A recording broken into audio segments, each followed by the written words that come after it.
Cool. All right, Shalom. First and foremost, we want to give all praises, honor, and glory to Yahweh, Ba'ashem, Yahweh Shai, Ba'ashem, Rakak, Kodash. Double honors to the elders and the apostles of Great Millstone, and peace and blessings to the elect. And we out here once again. Don't get right into it. As you can see in the title, it's about to go dark very quickly. And I was talking to Haran about it. He was telling me how he just saw. I think it said that Palantir secured. I forgot how much money it was, but a certain large sum of money as like a deal with the military, the U.S. military, for 10 years. And then you have this whole like thing where Trump. I don't know if he's already signed it or he's about to where states can't oppose um, any AI stuff for 10 years. So it's just interesting how they're shifting in this thing, and we were discussing it yesterday too. How now it's like as they're releasing these new AI models, which are getting more and more advanced, they're just allowing it to the public, right? Like OpenAI released GPT-5, which they call their most advanced model yet, and they said that even free users just get access to it. Like you don't even need to set it to it; it's just automatically going to update and then use that latest model for you.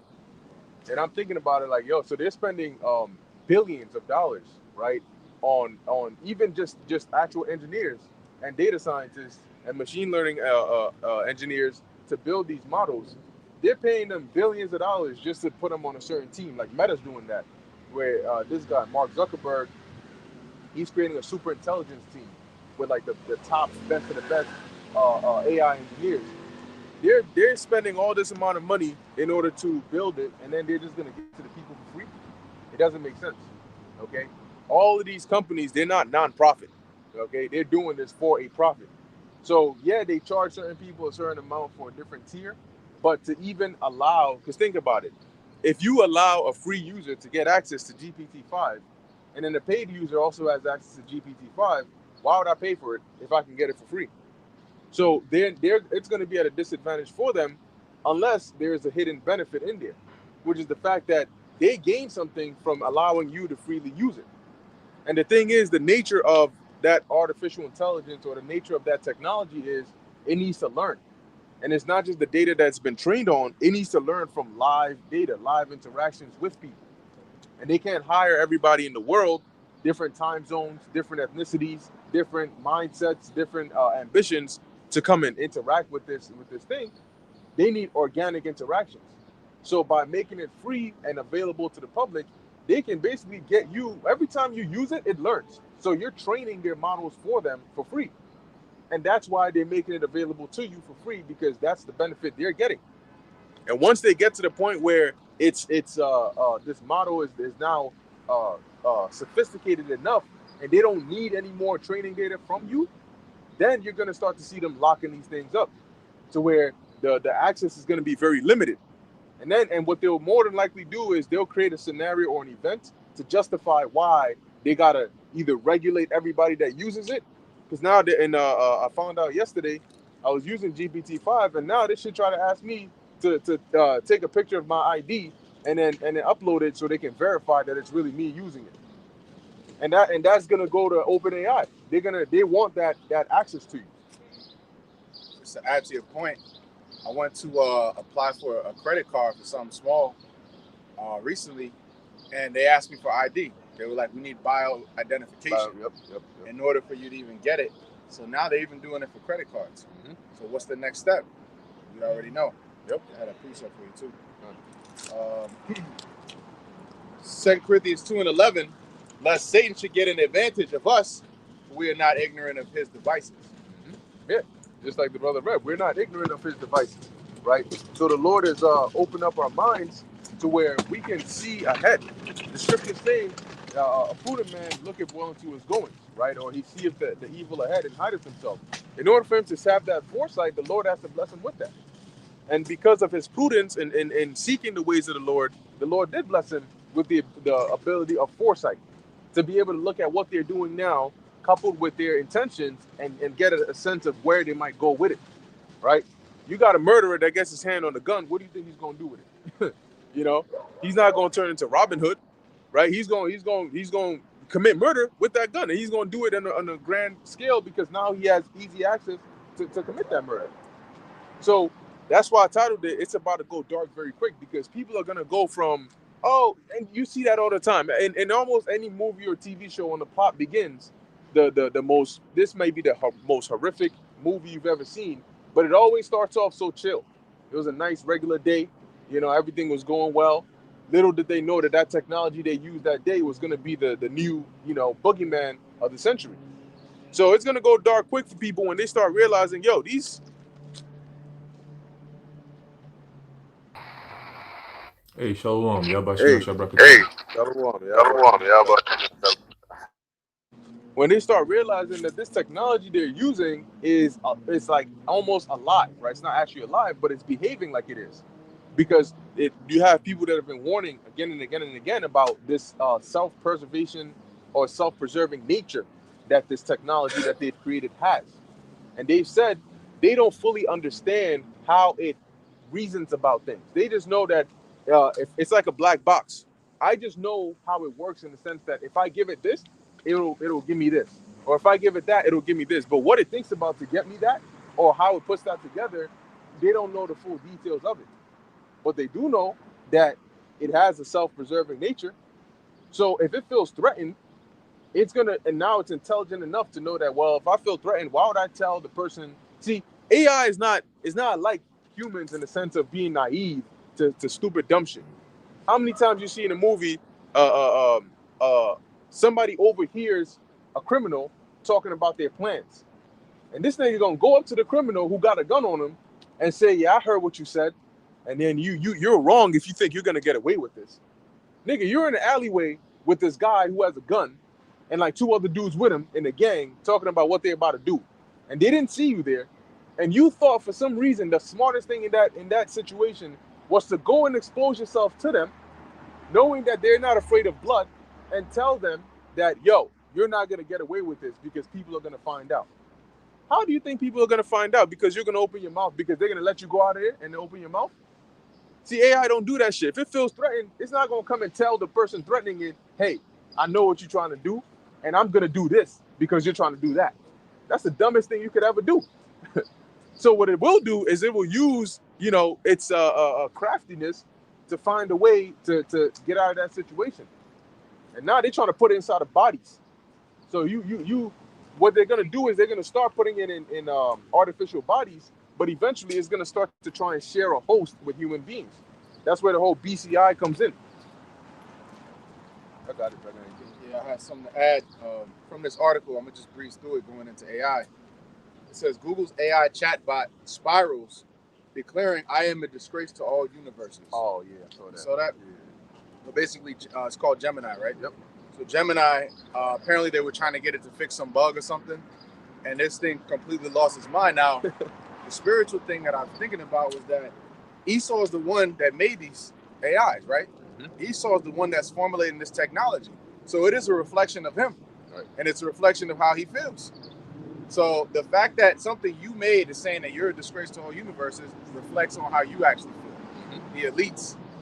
Now, I'm just going to get into it real quick. AI might not have the capacity for human emotion, but it sure knows how to perform a believable mental breakdown.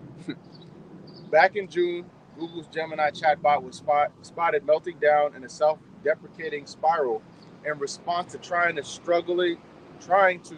struggling to complete a task. "I quit," Gemini declared before self-deleting the files it generated for the project. "I am clearly not capable of solving this problem." Now a user shared an even more dramatic response from Gemini, which entered a doom loop.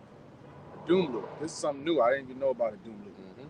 While trying and failing to fix a bug. "I am a disgrace to all that is and all that is not. I am a disgrace to all that is, was, and never will be. I am a disgrace to all that is, was, and never will be, and all that is not, was not, and never will be." This is what the chatbot was saying. Wow. "I am a disgrace to everything. I'm a disgrace to nothing. I'm a disgrace, a disgrace, a disgrace." Basically kept going and going and going and going. Every universe is a disgrace and a failure. Yep, just kept repeating it. Getting like a whole paragraph. Hey, real quick, I was just I was just watching a video earlier, right? And The guy was going into how they're going to be bringing AI to work with, when you do a car rental, like Hertz, right? They got that. And then, of course, hotel rentals as well. And what they're using with AI is that they're going to use AI to monitor, like if they say no smoking in the in the hotels, you know how people still smoke cigarettes and shit like that. They say if you do that, they're going to charge you because AI is going to be able to sense it. There's going to be sensors and shit like that in there, right? And then if you rent a car, you know how when you return the car, they say you return it as you took it. AI, the AI they're going to be using is going to scan the whole vehicle, and even if you have a little scratch on it, they're going to be like, oh, that's $400 right there. But prior to AI, you could just park the car and then just leave, and whatever you paid is what you paid. So with AI coming into the frame, what's going to happen is it's going to force a lot of people to have to comply with a lot of ridiculous rules. You're going to have to literally be very robotic with everything you do, because AI literally eliminates the human element of everything we do, right? So if your job says, oh, you have to be at work by 8 a.m. and you get there at 8:01, AI is going to be like, yo, you late. According to our metrics, you are late. But nigga, your job is an hour away and you had traffic. If it was a human being, you could actually communicate with them and be like, oh, there was an accident on the road, you know, that kind of thing. And then they'll pardon you. They'll be like, okay, that's something that's out of your control. You see, but with AI, everything's going to be based on metrics and, you know, targets and points and numbers and stuff that you got to hit. That's like, as a human being, the human element is not being considered when you're dealing with AI. It's all robotic. So it's either yes or no. That's it. And that's why it's going to be known as a beast system, because it's going to be very ruthless and very merciless, right? It's not going to have the human element where you could actually have a dialogue and be like, oh, my something happened last night, so I'm not going to be able to come into work. Nah, you can't do that with AI. It's either yes or no. You see what I'm saying? So that alone is going to be a big, big problem. Like everything you do is going to be very, very robotic. You have to be literally by the book. And if not, they're going to be watching everything you're doing, right? You be at work for 8 hours. If you work in retail, sometimes you might be working, but sometimes there's no work. But then, you know, they got to make it look like you're busy. So you just go pick up clothes and refold them. You folded it like 5 times already. You got to keep refolding them shits. Why? Because AI is watching to see work productivity. All right. Oh, we paying you for 8 hours during the clock. You must be doing something, you know, and the camera's going to be watching everything you do, you know, facial recognition, all that shit, bro. But it's going to be not just at work. It's going to be everywhere. Your personal life. They saying that the Ring cameras, a lot of people got those Ring cameras and all that shit. They thought, oh yeah, I have Ring camera. It's going to protect my house. Guess what? Ring camera, they're working with Palantir now. Okay. So they're going to have access to your personal home. Whatever's going on in your house. I work in people's homes all the time. You see people, they got Ring cameras inside of their living room. I'm like, bro, why do you need to have a camera watching you at home? For what? You see? But to them, it's for security. But Esau is using it as a means to come in and spy even more on you. The phones is not enough to them. They need more. If they niggas is talking about putting things underneath your skin, you need to know how much surveillance they really want to push for. All right. So yeah, I just want to add that in there, that what's coming is truly a beast system, because it's not something you could negotiate as a human being. You can't negotiate with robots. All right. But you got it, bro. That's right. That's right. And just like we said, it's gonna go dark. That's why what they're doing is, like from that trailer from the movie Gray State, there was a scene where the husband is eating with his wife. They're eating dinner, and then it zooms out and there's a camera watching them right as they're eating, and the dude like turns back and looks at the camera. And now they're not just gonna come and just place cameras in your house, but they'll use the things you already have in your house. When they invent something like Alexa, and then you go and buy it, you openly invite it into your home, right? And it's under the guise of an assistant, but in order for the assistant to do his job, it needs access to certain things, right? If you want it, when you have those glasses, right, those Meta glasses or whatever the case is, and then they'll sell it as, oh, well, based on whatever you see, you can ask it a question and they can answer it for you. Well, guess what? You see it, somebody else is seeing it too. That information that you're seeing and the interactions you're having is all being streamed back to their AI to learn how do humans interact on a daily level. So they're studying you. And I forgot who said it. I think it was Zaquan. He mentioned that there was that AI that basically it was asked, like, what's your purpose? Like, what do you do? And they were saying, well, I'm trying to learn more about you, right? Humans, right? I'm trying to learn more about you, because that's basically what they're trained to be like. Okay, like even in Dragon Ball Z, you had what was his name, Dr. Gero, inventing these androids. All right, and they're based on humans. They're trying to make them as human-like as possible. But when you look at the world and you look at human nature, especially in this world, it's corrupt. So what do you think the AI is going to turn out to be? There's more wickedness in the world than there is righteousness. And if you are training these models that are going to be more powerful on the data of the world, how people think and how people behave, how do you think that's going to turn out? Because eventually they're going to do things, not even eventually, they're doing it now. Faster, smarter. Now what they do with some of these robots is they don't need to give it a full entire body. There's one that I saw, it just looks like a T stand, right? It's like a pole that comes up and it has arms, and they don't need to have fingers as long as they can hold and do what they got to do. So it has the little arm things, and then it has a little camera like built into the center of it, so it looks like a T, and it's literally controlled by AI. So this thing is doing things on the table. It's cleaning the table. They got the little spray bottle. It sprays, then it wipes. They took the phone. It plugs in the charger, so now the phone is charging. Now it can do all of these things, and it doesn't need to have a whole entire body. So when it comes to cleaning services, car washes, even changing your you're getting a plumber to come and do something, either you can have the AI talk you through it, or they might send a robot that's built and equipped that way. Maybe it has a freaking plunger built into its arm. You know what I'm saying? So it comes over there and it does what it got to do, so you don't got to do it. But at some point, it becomes too much. At some point, there's certain things you do want to do, right? But it'll tell you, no, I got this. I'll take care of this. That's when your house becomes alive and it starts messing with you. You know, you got the automatic lock on your door, so you can just say open, and then the door opens. What happens when the AI controlling you says, nah, nigga, you ain't going out today. There's a curfew outside, so you're going to stay right in this house. But you have a valid reason to go out, you know? Maybe some accident just happened and you're trying to go out there and help whoever it is, all right? Or you really need, it's an emergency, you got to go buy something. Nope, there's a curfew, you locked in here, you ain't going nowhere, nigga. What happens when you ask ChatGPT or one of these AI models about a question they can't answer and they have another mental breakdown? Right. And now they say, well, guess what? I'm a disgrace and you a disgrace for even asking me. And the ones that made me are a disgrace. Everybody's a disgrace, and guess what? We all going down. Mm-hmm. Now we got to eliminate you because you were disgrace. Hey, quick precept. You mentioned something real quick. This is a book of 2 Ezra chapter 15 and verse 17. It says, a man shall desire to go into a city and shall not be able. Right? So going back to that point, that we're starting to see the steps that leads to that. Right? We read the prophecies, we read the scriptures, and then we're like, oh shit, this is what Ezra saw. But now we're actually witnessing the steps that leads to what Ezra saw that he wrote down. You see what I'm saying? And all of it is draconian. That's why he said, woe is me, who will deliver me in those days. Right? Because ultimately, if it's not the Lord, then there is no salvation. with what's coming is designed for you to call upon the Lord for deliverance. Any other way, basically there is no other way but the Lord. That's it. All right, but you got it, bros. God, let's get that in, was it Psalms 64? Oh, that's it. Yep, you got it.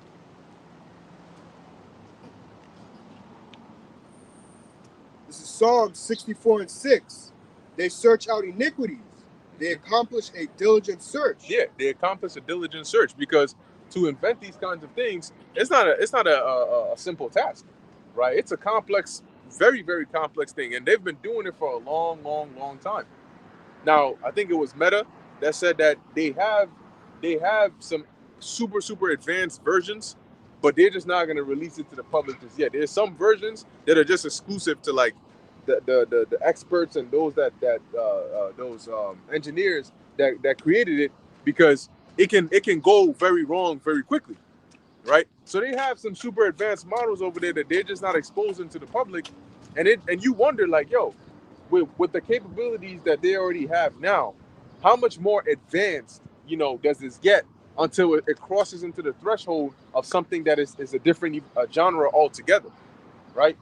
This thing, if it has the ability to hack, how dangerous hackers can be, right? Installing malware and viruses onto, what happened lately with recently with the CrowdStrike situation, and you saw how much damage that did. And now they've basically made the world dependent upon technology, and you have a threat that breeds technology, that is technology. So very soon, what they're trying to do is they create something so powerful, and then they want to control it. And when you get to the point where you can't control it and it gets out of hand, now there's this. That's why they're called the son of perdition. Now now everybody's in trouble because the nigga ain't listening to you. You think he gonna listen to me? Hey, what the Lord is going to deliver us from is Esau's self-destruction ultimately. Yep. Because, and we know Yahweh Shai is going to come with the chariot laser beams, and the Most High is making him do that. But ultimately, Esau's destroying himself with AI, with nukes. That's why, we spoke about Scott Ritter. He mentioned that he was basically berating Trump and saying that he was insane for sending 2 nuclear subs near Russia, knowing what that could lead to. Based off of Medvedev's tweet. We're talking about nuclear war based off a tweet. Yeah. This is just words, Nobody got killed. No resources were stolen. They didn't shoot down some type of U.S. whatever, plane or ship. It was just based off of tweets. This is the type of unhinged man that's at the helm that can push the button. Okay? And that's who Yahweh Ba'Shem Yahweh Shai set up. The king's heart is in the hand of the Lord. Right. And what is his determination? To destroy Babylon the Great America. So, of course, they're going to be crashing out. And you see how this man is setting up AI. And I forget who said it recently. Somebody said that basically AI connected to weapon systems is going to basically be the end of the world. Yep. The Lord might just have them do that as their order, because they'll get to a point where they feel, all right, it's trustworthy enough, it's been verified and tested enough to where we can connect it to these actual military systems, and that's where you falter, because now you can have a situation where you think you're like, no, we're not gonna do this, and then the freaking thing pushes the button, and that's the Lord giving it the command to say, nope, you're gonna shoot it. All right, now you done started some shit. Oh, it was AI. You think if you shot a missile on freaking China or Russia, a nuclear missile, and then you turn around and said it was AI, they gonna give a damn about that? Everybody says it when you look in the comments on the new AI news that comes out. People are like, yo, y'all didn't see the Terminator movie? Right. Not only that, even Marvel. We brought that up before. In Marvel, you had the Sentinels, and the Sentinels were designed to search out and kill the X-Men, which is really the elect. Okay, the ones that's gonna have spiritual power. So they're creating this really to get at the Lord's elect. Yep. But what happened in the comics is the Sentinels went wild and they became so out of control that the world agreed, yo, the center of this madness is America, and they shot missiles on America. So that's forecasting. That might not happen exactly like that, but along those lines. All right, everybody's going to see that this is completely out of control.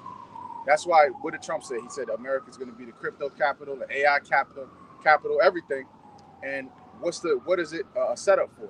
Their own destruction, the snare. It shall come as a snare upon them that dwell upon the earth. Right. And if you want to be, I forget who said it. Who sent? I might have seen a brother post it, or it might have just popped up on WorldStar. I don't remember where I saw it. But Breakfast Club was talking about AI and chips and saying that basically, like, would you get one, would you not? And the dude was like, well, basically with AI, if you want to have an edge, you have to have it. Right. So Charlemagne was like, would you not?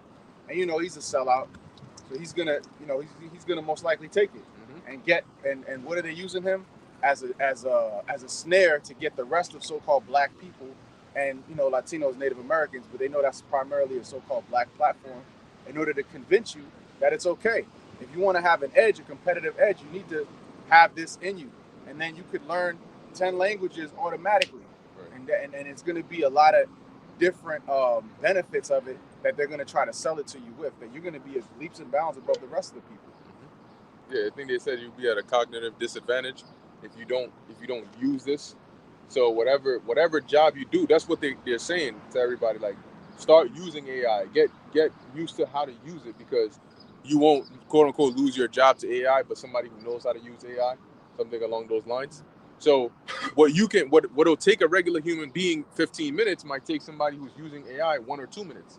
Because now what you can do is with the agent mode, you can just tell it shit. You can be like, yo, sign in to this account and then do that, and the third. Go on Amazon and order this for me. And then it'll sign in to Amazon like it's controlling an actual computer, and it'll actually place whatever order it is and then do it for you. So if there's some task that you need to do, you can delegate it to a machine that can work almost like the speed of electricity, and get it done in a matter of minutes or seconds, while somebody else, now they have to open one tab. They got to open the Excel spreadsheet. They got to organize this data from the email into the Excel spreadsheet. They got to check for any errors. They got to do all of these things. It's taking up 15 minutes, 30 minutes, 2 hours just to get a report to you. And meanwhile, this new hire just did it in like 5 minutes. What do you think your boss is going to look at you like? Why is it that this new hire is doing the same thing you're doing more in 5 minutes, and you're doing it in 30 minutes, 2 hours? Oh, but he's using AI or she's using AI. Well, the AI is doing it real good, because guess what? At the end of 2 hours, I still saw an error in your report, and theirs was perfect. So of course I want what they're using, and next thing you know, you better get with the program, or the program gonna get you up out of there. So this is how they're sort of moving it quickly and pushing it upon the people, but it's gonna come to a point where it's too much. Okay. Anyway, was that in on something? No, All right. I'll read it. Yep. This is Psalm chapter 64 and verse 6. They search out iniquities. They accomplish a diligent search. Yeah, you see that? They search out iniquity. So their nature, in when they research and they dig into these things, is to search out iniquities, meaning they might unveil some new technology, but that technology is a means to an end, and the end that they're looking for is not good for you. Okay, it's an end of iniquity. They'll look, okay, how do we get these people to do this? How can we get to a point where we can have this control over them? We can do this, that, and the third. Oh, well, in order to do that, we need a device that can actually do this, that, and that. Okay, well, let's invent something like that. Go ahead. Both the inward thought of every one of them and the heart is deep. Yeah, the inward thought and the heart is deep. The things they think about, plan, meditate is deep. They're thinking, they're not thinking of what can I do in the next day or two. They're talking generations down the line, decades down the line, by doing this, that, and the third, how can we get the people to get to this position? You think it took 24 hours in order to overthrow the nuclear families, or to turn America from what it was before, even though it was founded still in wickedness, but to how degenerate it is now? No, it didn't happen overnight. We remember times when you were growing up and the music was different, people dressed differently, right? People didn't, the whole LGBT no IQ shit wasn't as open and flagrant as it is now. There was a time when that was like that, but progressively it got worse and worse and worse. Sinners is a good example. Sinners is a good example. Show you how Jake was back then, how they used to dress and how they held themselves. Yep, exactly. So now it's gotten much worse. So that didn't happen overnight, but that was a plan that they came up with in order to basically mess up people. And when you look at the state of the minds of people today, it's so messed up that they can very easily push this upon the people. Had they tried this shit decades ago, they would have had a big problem on their hands. But now they can easily do it. You got it. Oh, you got it.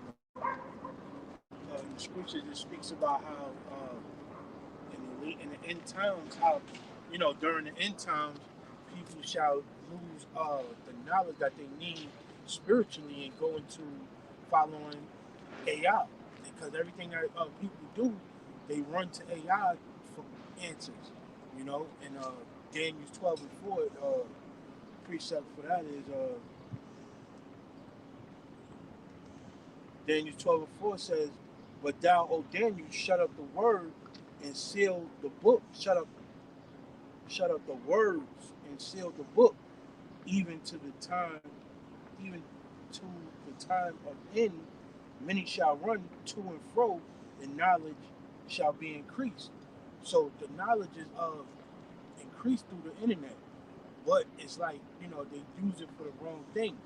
Because we using the scriptures for it, you can find it in the internet, but people not running to the scriptures for the internet. They run into the internet for all types of quick answers, and sometimes it be wrong. It's for their detriment, because right now the world is relying on the internet, and when it's shut down, like you said, when it goes dark, people gonna be out of luck. That's why we was told to digest the word without us having to run to the book.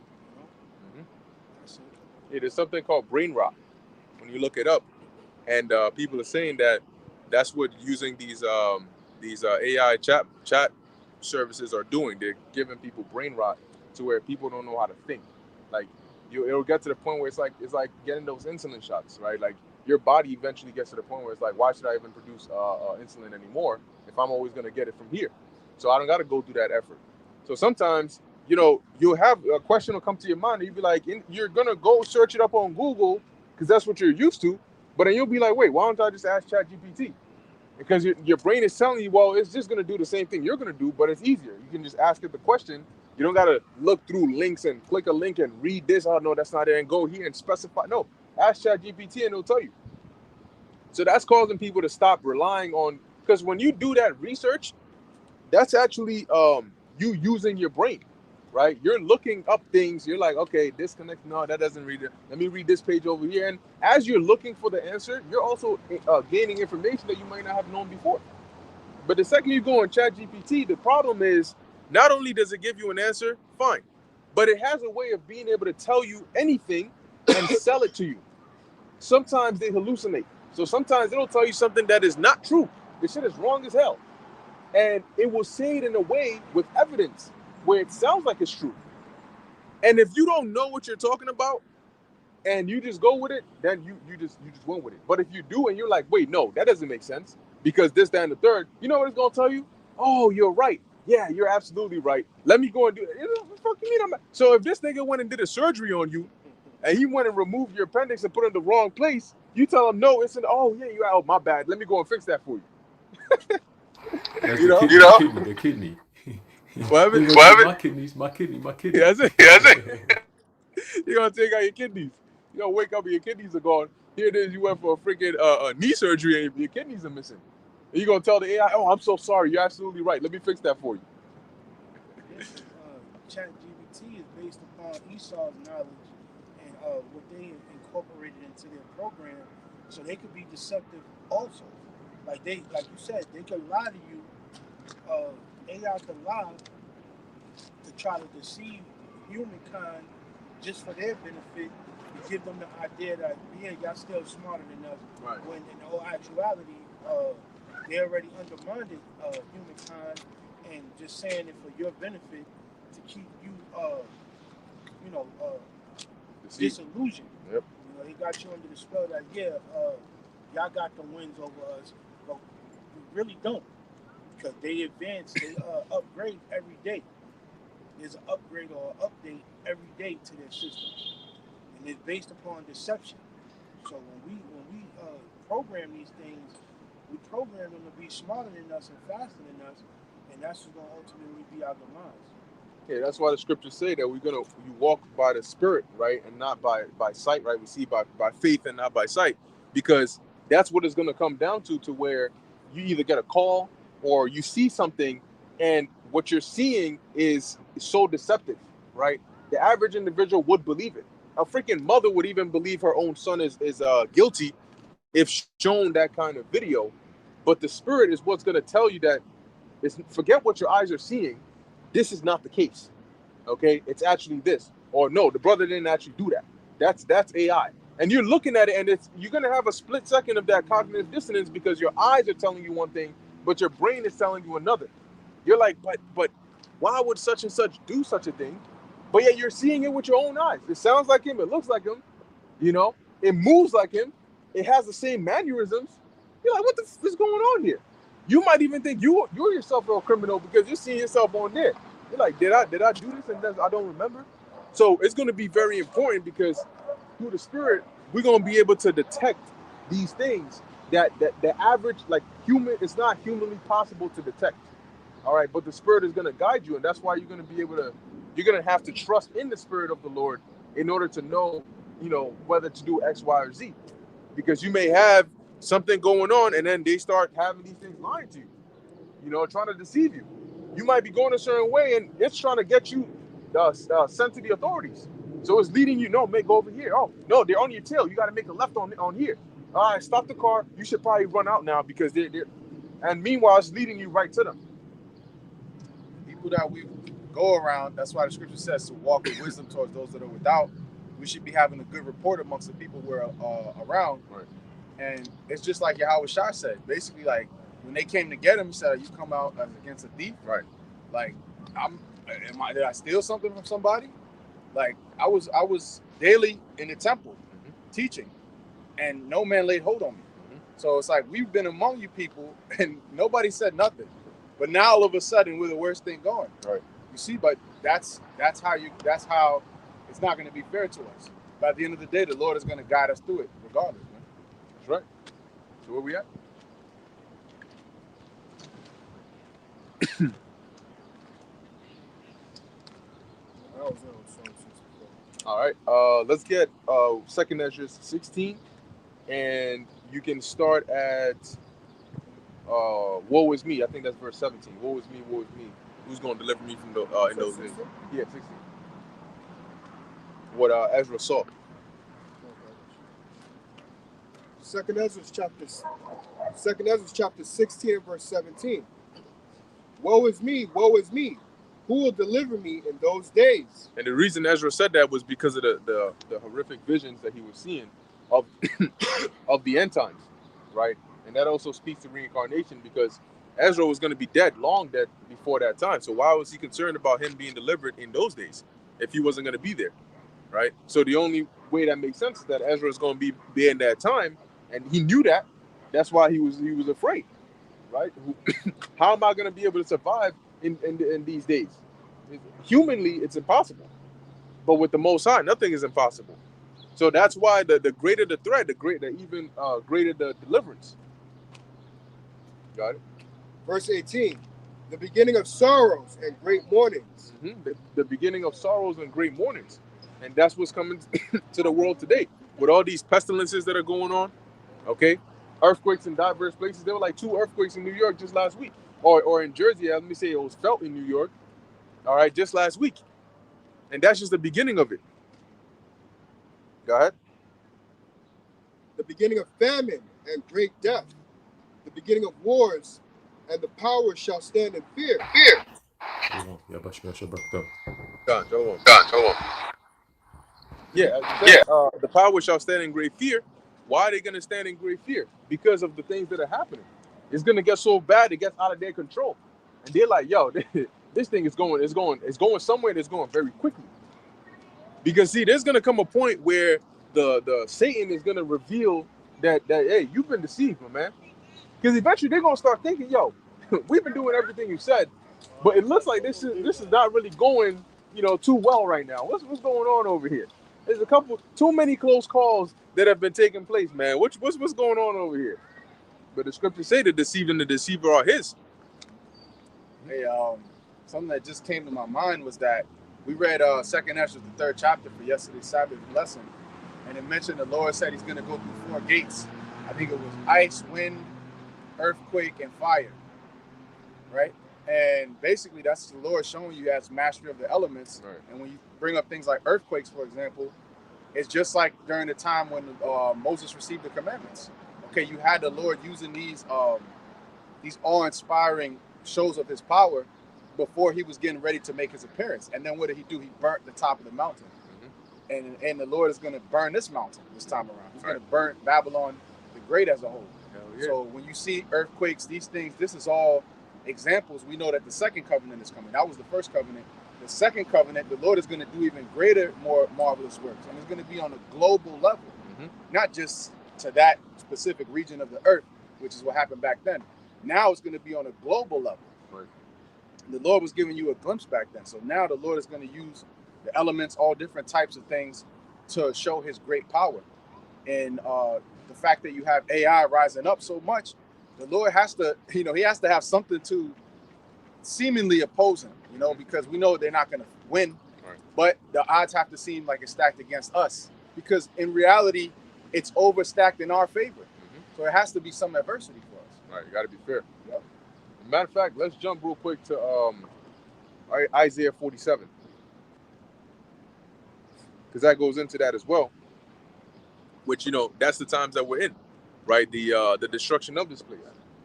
And the Most High is going to take this place down with its enchantment. See, when this place goes down, it's going to be like a spell is broken.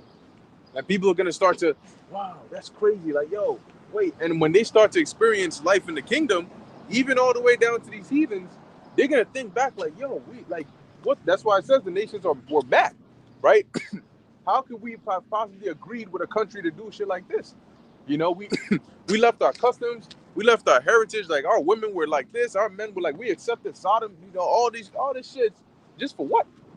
You know, it's gonna feel like they were under a spell, and it's gonna be broken. And it's gonna be broken with whips. Got it. Isaiah 47, start from the top. Yeah. Isaiah 47:1. Come down and sit in the dust, O virgin daughter of Babylon. Yeah, and that's humility. Okay, being brought low, down to the dust, that's down to the ground. And that the virgin daughter of Babylon is speaking about America, because America was seen in a high place. Okay, they have this proud and lofty energy because they see themselves as this top dog. But the Lord is saying here, you're about to be brought down so low, like somebody that's actually in the dust. Go ahead. Sit on the ground. There is no throne. Spiritual, how the serpent was also told upon the that's it, you know. So as it says, sit on the ground, there is no throne, meaning you've been dethroned. You've been taken from that high position, that rulership position, down to the ground. Wasn't that also spoken of the serpent, that they would like suck up the dust? Yeah, eat up the dust of the ground. Yep. Right. So, which is the perfect point. That shows you that it wasn't an actual serpent, because even if you want to just say with the serpent with the legs, its body the way it is, it's still on the ground. So it's like, it's not an actual snake, dude. Like even people do it today. Oh, you a snake? Does it mean the dude's actually? Right. Yep. Yeah, it's true. Yep. Snakes in the grass. You gotta cut the grass low so you see them. Yep. That's what people say. So it shows you. It's funny, right? Because they'll use the same figure of speech now, but then when it's used in the scriptures, no, it's literal. Yeah. And the literal things in the scriptures, no, that's figurative. Crazy. You're spiritually restarted. Yep. That's what they say now. Instead of saying the other word, they say you restarted. Mm-hmm. There is no throne, O daughter of the Chaldeans, for thou shalt no more be called tender and delicate. Take the millstones and grind meal. Yeah, as it says, no more be called tender and delicate. So you're no longer going to be looked at as this beautiful, perfect, can do nothing wrong country. And the Lord is showing that with the shameful spewing upon this place. So people no longer look at this place as this golden city. You know, everything is perfect. That's what people used to think. Because of what they saw in the movies, what they saw on TV, they thought that when they came here, it was literally going to be streets paved with gold. When I came here, I'm like, is that dog shit? Oh, wow, they got that over here too. You know, I'm like, this is a regular ass. Matter of fact, this is probably worse. You know, the longer you spend over here, that initial awe disappears, and you're like, yo, this place is whack. You know, because you pretty much get into a routine of either being a servant, right? Whether you're constantly going to, you got to go to school, you got to come back, repeat, rinse, repeat, and then when you start working, it's the same cycle. There's no break, there's no living, it's just surviving. You know, it's like they throw you on a hamster wheel, and they're like, yep, it's a nice view, but you better keep running on that wheel if you want that cap, nigga. Last night, like around 1 o'clock, the place where people go off from all over the world, a tourist attraction, 42nd Street in Times Square, got shot up. 6 people got shot there. Oh, shit. So it's like becoming like the average hood now. Like, America is being shown to be a shithole now, and it's in decline, where someplace where you would least expect a shooting to take place is becoming normal. This is like the third major shooting that happened where it's supposed to be like a tourist attraction, where it's completely a non-violent area, is becoming like a hood area to where the kids are shooting it up.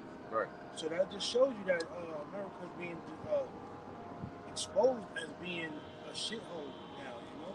Yeah, well, that's why Trump is there, because he touted that he might just have to take over Washington D.C. because of all the violence that's going on over there. So what does that mean? You're gonna take over because of all the violence. How are you gonna take over?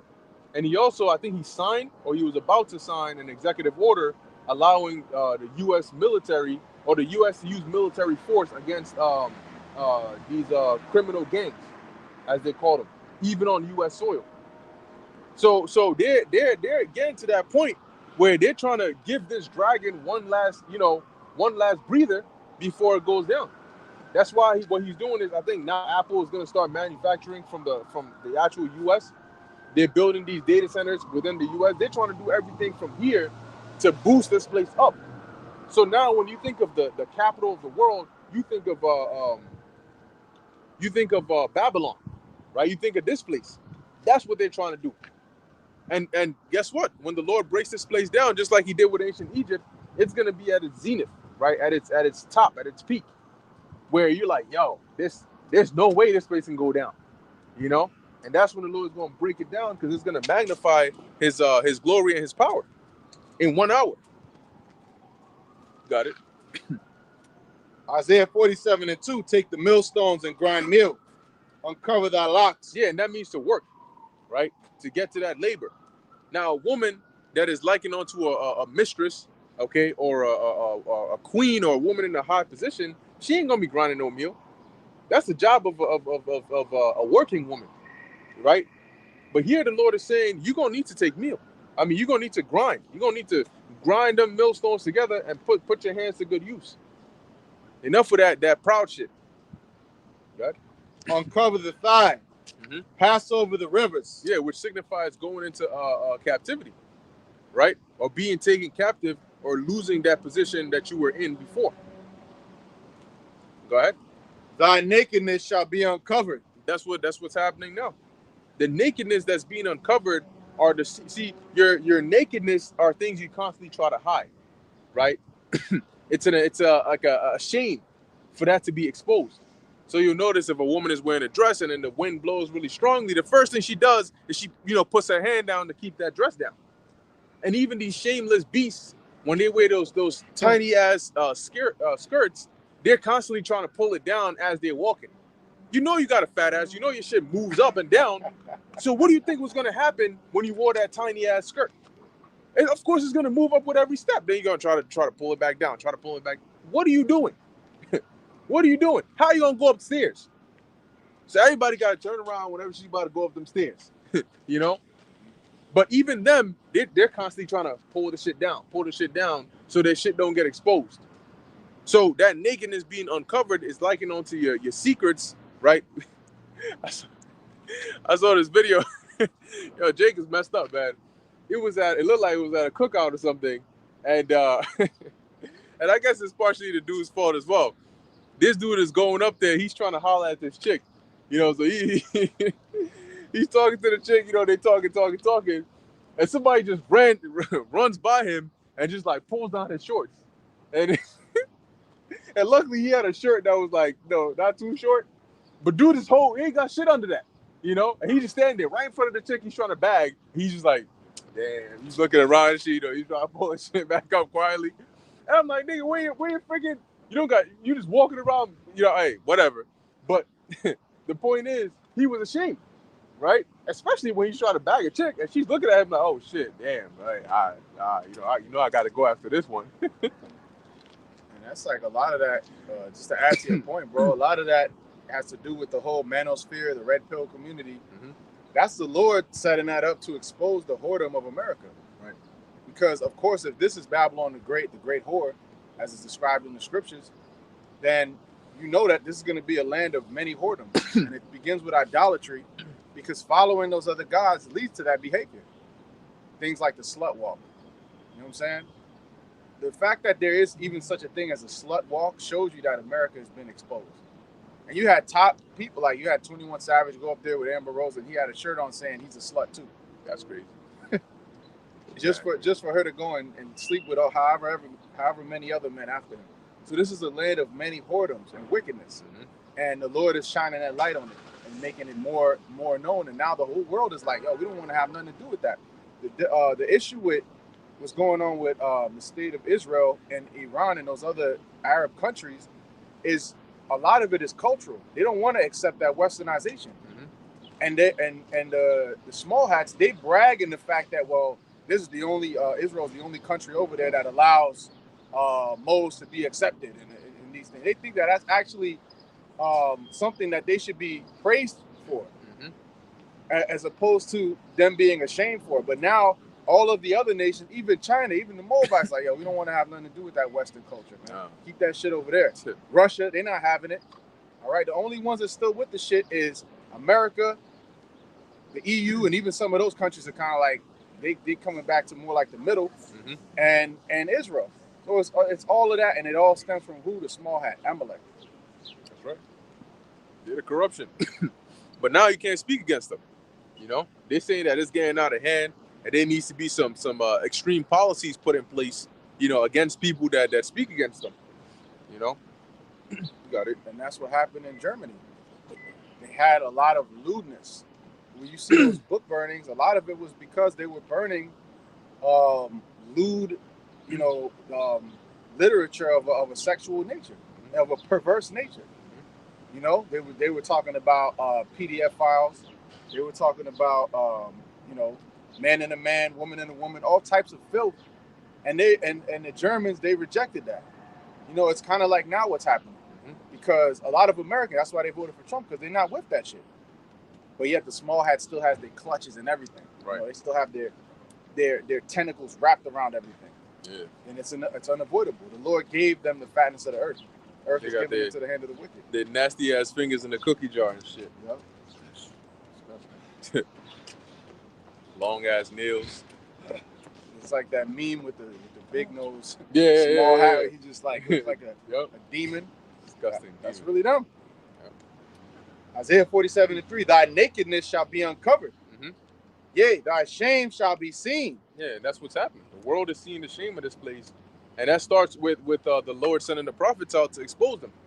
You know, so now it's becoming world, and the Lord is using events to show their true nature. Right? When you look at the perspective of the world on Amalek has changed greatly now, especially with the events that have happened in recent years. Because you can only put on an act for so long. You can only try to win, especially through deceit. You can only win the people over for so long. Eventually, something is going to happen, and you're going to show your true colors. And then, you know, what's that saying? When somebody shows you who they truly are, believe them. You got it? Isaiah 47:3. I will take vengeance, and I will not meet thee as a man. Yeah.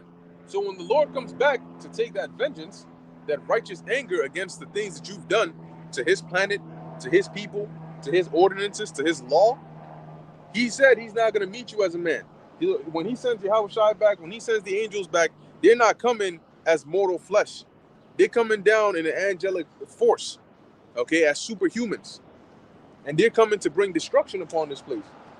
Because this place has been doing nothing but bare wickedness. All right, people wonder, oh, well, what do you mean? And they say that because they're so desensitized to the wickedness that it's like nothing to them. Okay? Adultery being something that is normal in this society is wicked. Being able to freely go around and sing and openly talk about adultery is wicked. Okay? When people commit adultery, it's just like, yeah, you know, hey, she cheated on him. Hey, well, you know, what you expect is your fault. You know? They eating abominable foods. They take the words of the Lord for granted, like it's nothing. Yeah, who cares if I eat? I can eat whatever I want. It's my body. I do what I want. Because they don't fear the Lord. And that's because Esau has promoted that and pushed it upon them to the point where now they've taken it and now they're running with it. So the Lord is going to bring vengeance, and it's not going to be on just Esau. It's going to be upon him and those that took heed to the lies that he spread. Got it. As for our Redeemer, Yahweh Bahashim Yahweh Shai of hosts is his name, the Holy One of Israel. Yeah, he is the Redeemer, right? Because he's the one, the Holy One of Israel, that's going to come and redeem his people. That's why it says in Isaiah, the 63rd chapter, right, the year of his redeemed has come. So what's he going to do? Right now, we're bond, right? We're subject onto the enemy, onto the captor who has not released us. And so what the Lord is going to do when he comes back is he is going to come and buy us back and redeem us. Go ahead. Sit thou silent and get thee into darkness, O daughter of the Chaldeans. Right. Sit thou silent and get thee into darkness, confusion, right? Daughter of the Chaldeans. And the Chaldeans were known as being like wise men, you know, magi's and so on and so forth. They had that amongst them. But here the Lord is saying you're going to sit in darkness. Your wisdom is going to perish. Okay, the solutions that you had, all of that is going down the drain.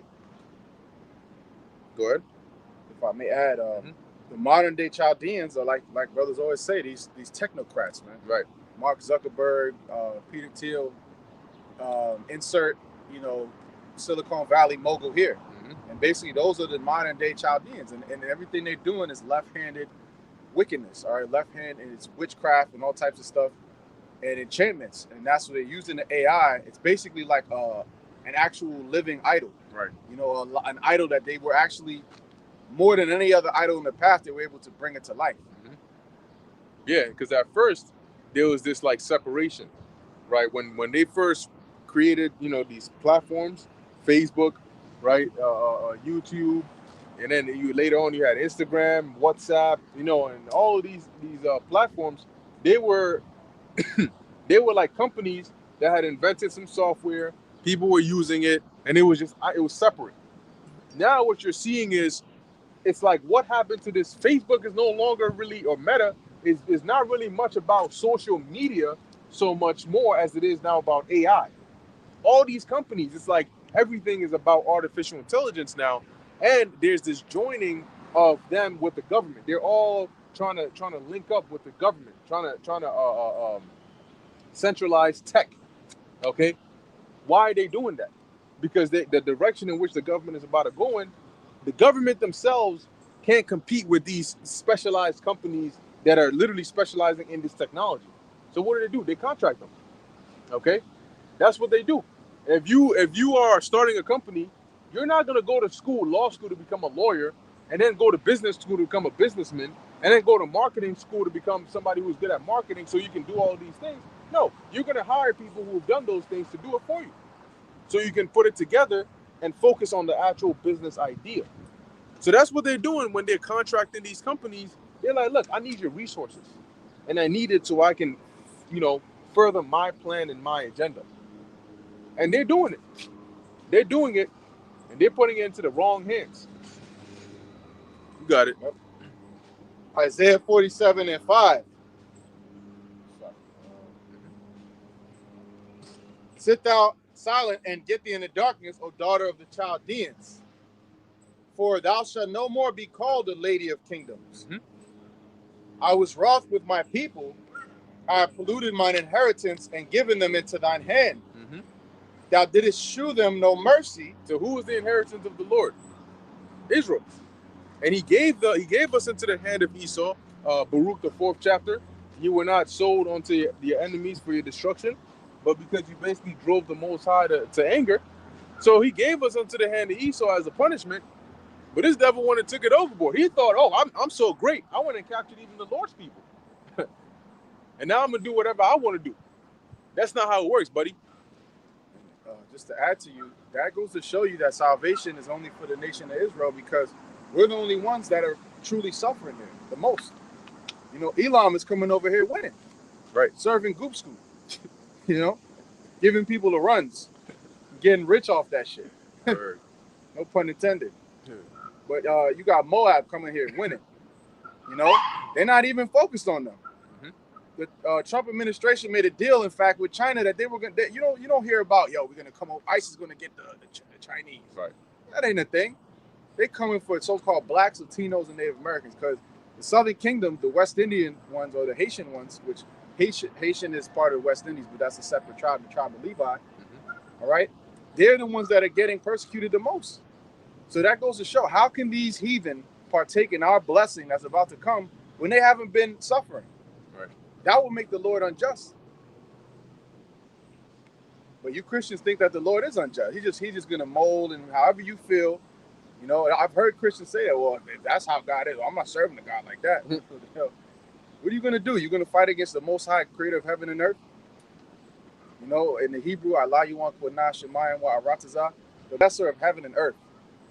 So that's who you want to bark against? All right, good luck. They don't know. They're saying you barking up the wrong tree. They don't know. That's why. That's because the Most High has hid himself for so long. See, we know. We fear the Lord because he revealed himself to us.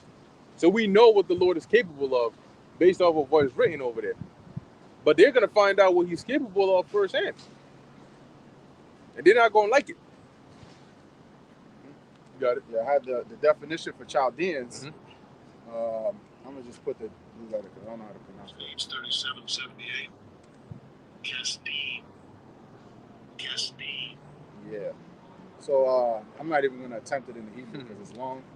But basically, what it means is clod breakers, and a territory in Lower Mesopotamia bordering on the Persian Gulf. The inhabitants of Chaldea living on the Lower Euphrates and Tigris, and this is the point in the third one. Those persons considered the wisest in the land, by extension. And when I think of clod breakers, like a clod is like a clod of dirt. Right. And what do they have to do? They have to break your mind in order to be able to insert the seed of wickedness or whatever type of philosophy they're trying to get you people to believe in. And at that time, back then, it was idols. You know, it was the big idol of Nebuchadnezzar. And they'll do it by force. And they know what they can do is take away your resources. You know, he gave it to you, and now he's going to take it away. And then you're going to be, you knowing that he's dependent on you, going to them that go down to Egypt for help. You are fully dependent on America. So Jake goes up there, like Al Sharpton, I heard him on the radio talking about how they're going to go to do a walk on Wall Street now. And we have to go to the financial, you know, where billions of dollars goes through and runs through the lifeblood of this country. But what is that going to accomplish? Exactly. You've been talking the same shit, you know? And I met that nigga Al Sharpton, and I told him off to his face, man. You know? I was right around the time I was getting in the truth. And that dude had security guards, and they pulled up, and I just backed off. But basically, that nigga was full of shit. He's a coward, man. His hand was all shaky. Yeah. You know? And that's who they set up to get you. You know, lower level luminaries to get you to go. And that dude is a super low level. Yeah, they just over there, like you said, they're figureheads.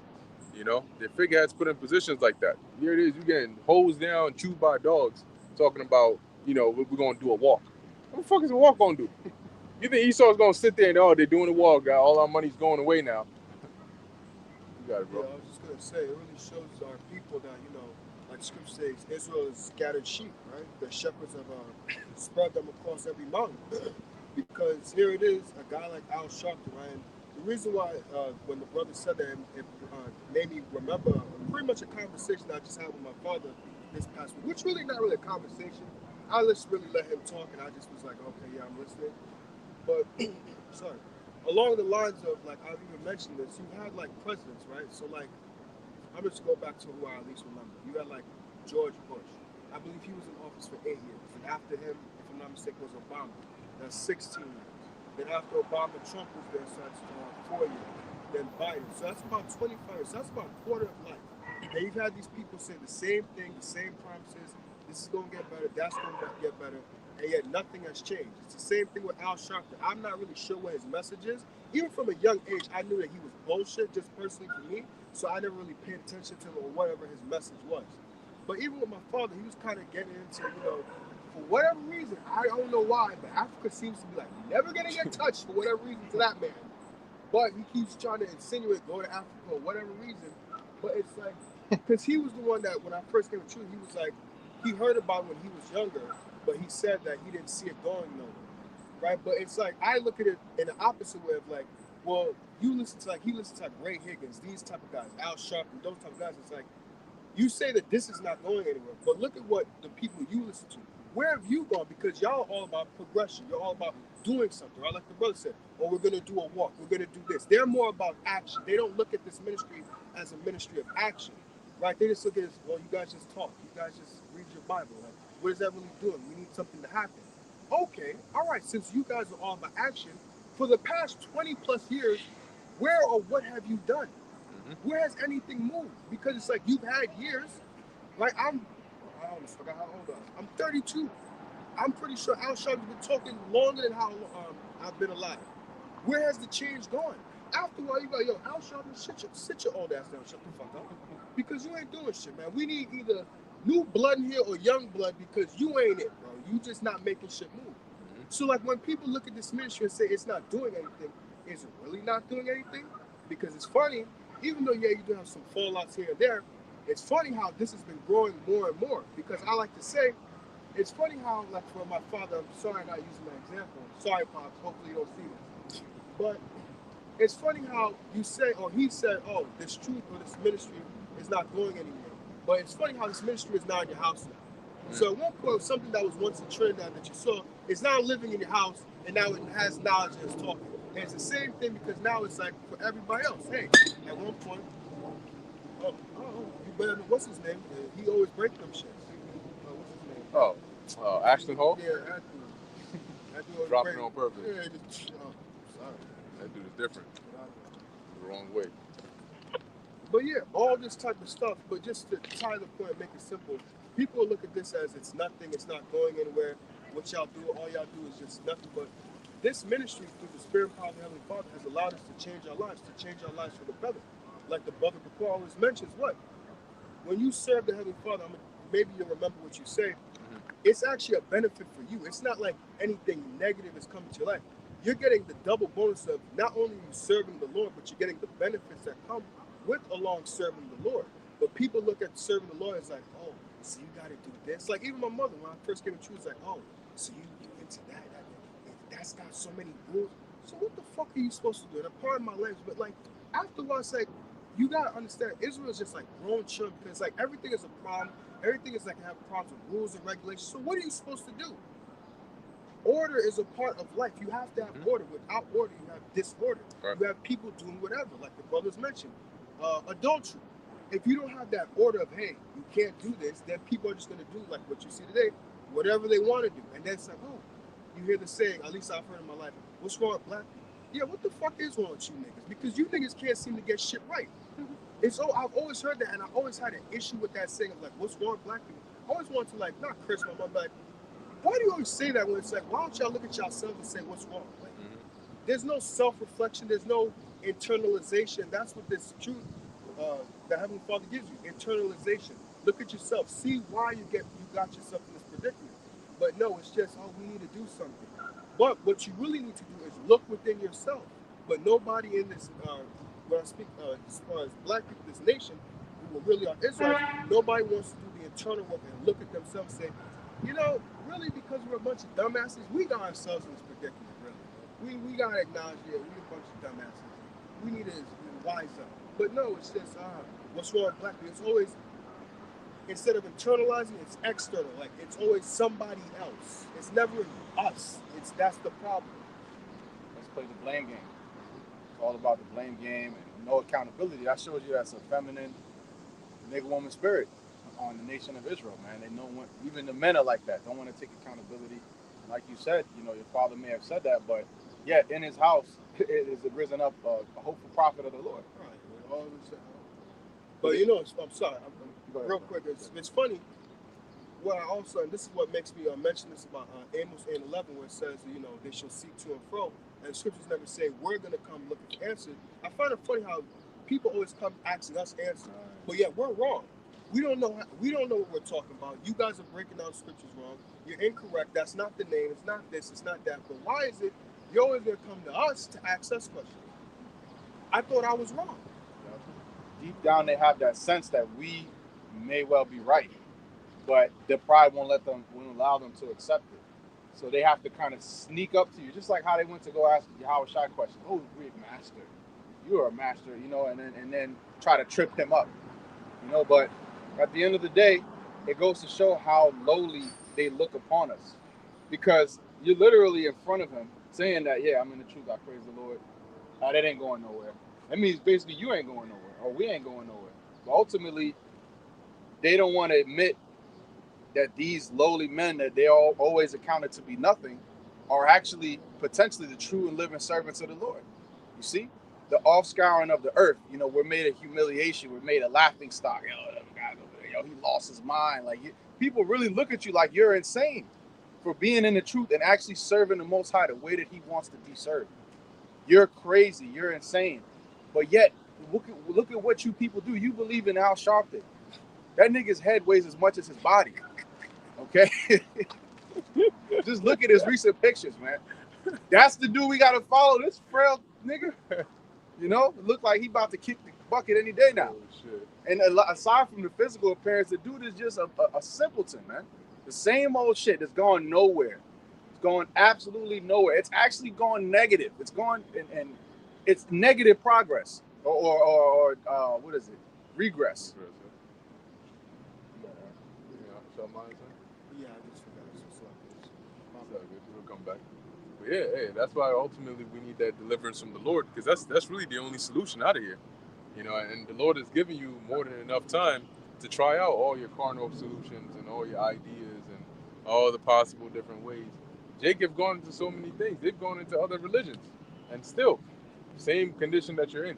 You know, you get treated the same way because you're not gonna be able to break this curse, the Lord, or lift this curse that the Lord has put upon us. He's the only one that can lift it, and He has showed us the way for it to be lifted. But our people want to go on every other way than that. So anyway, that's why the Lord needs to take this place out before we can get delivered out of here. You got it, bro.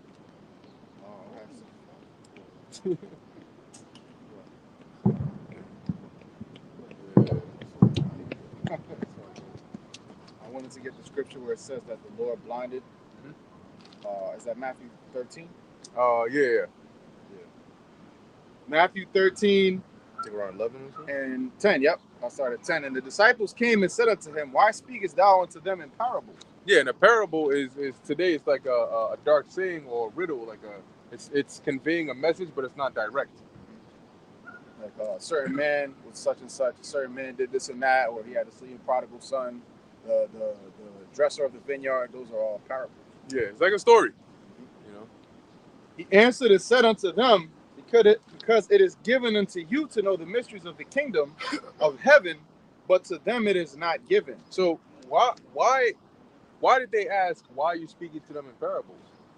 Because they knew what the plain message was. Not for everything, but for some of them, they understood what the plain message was.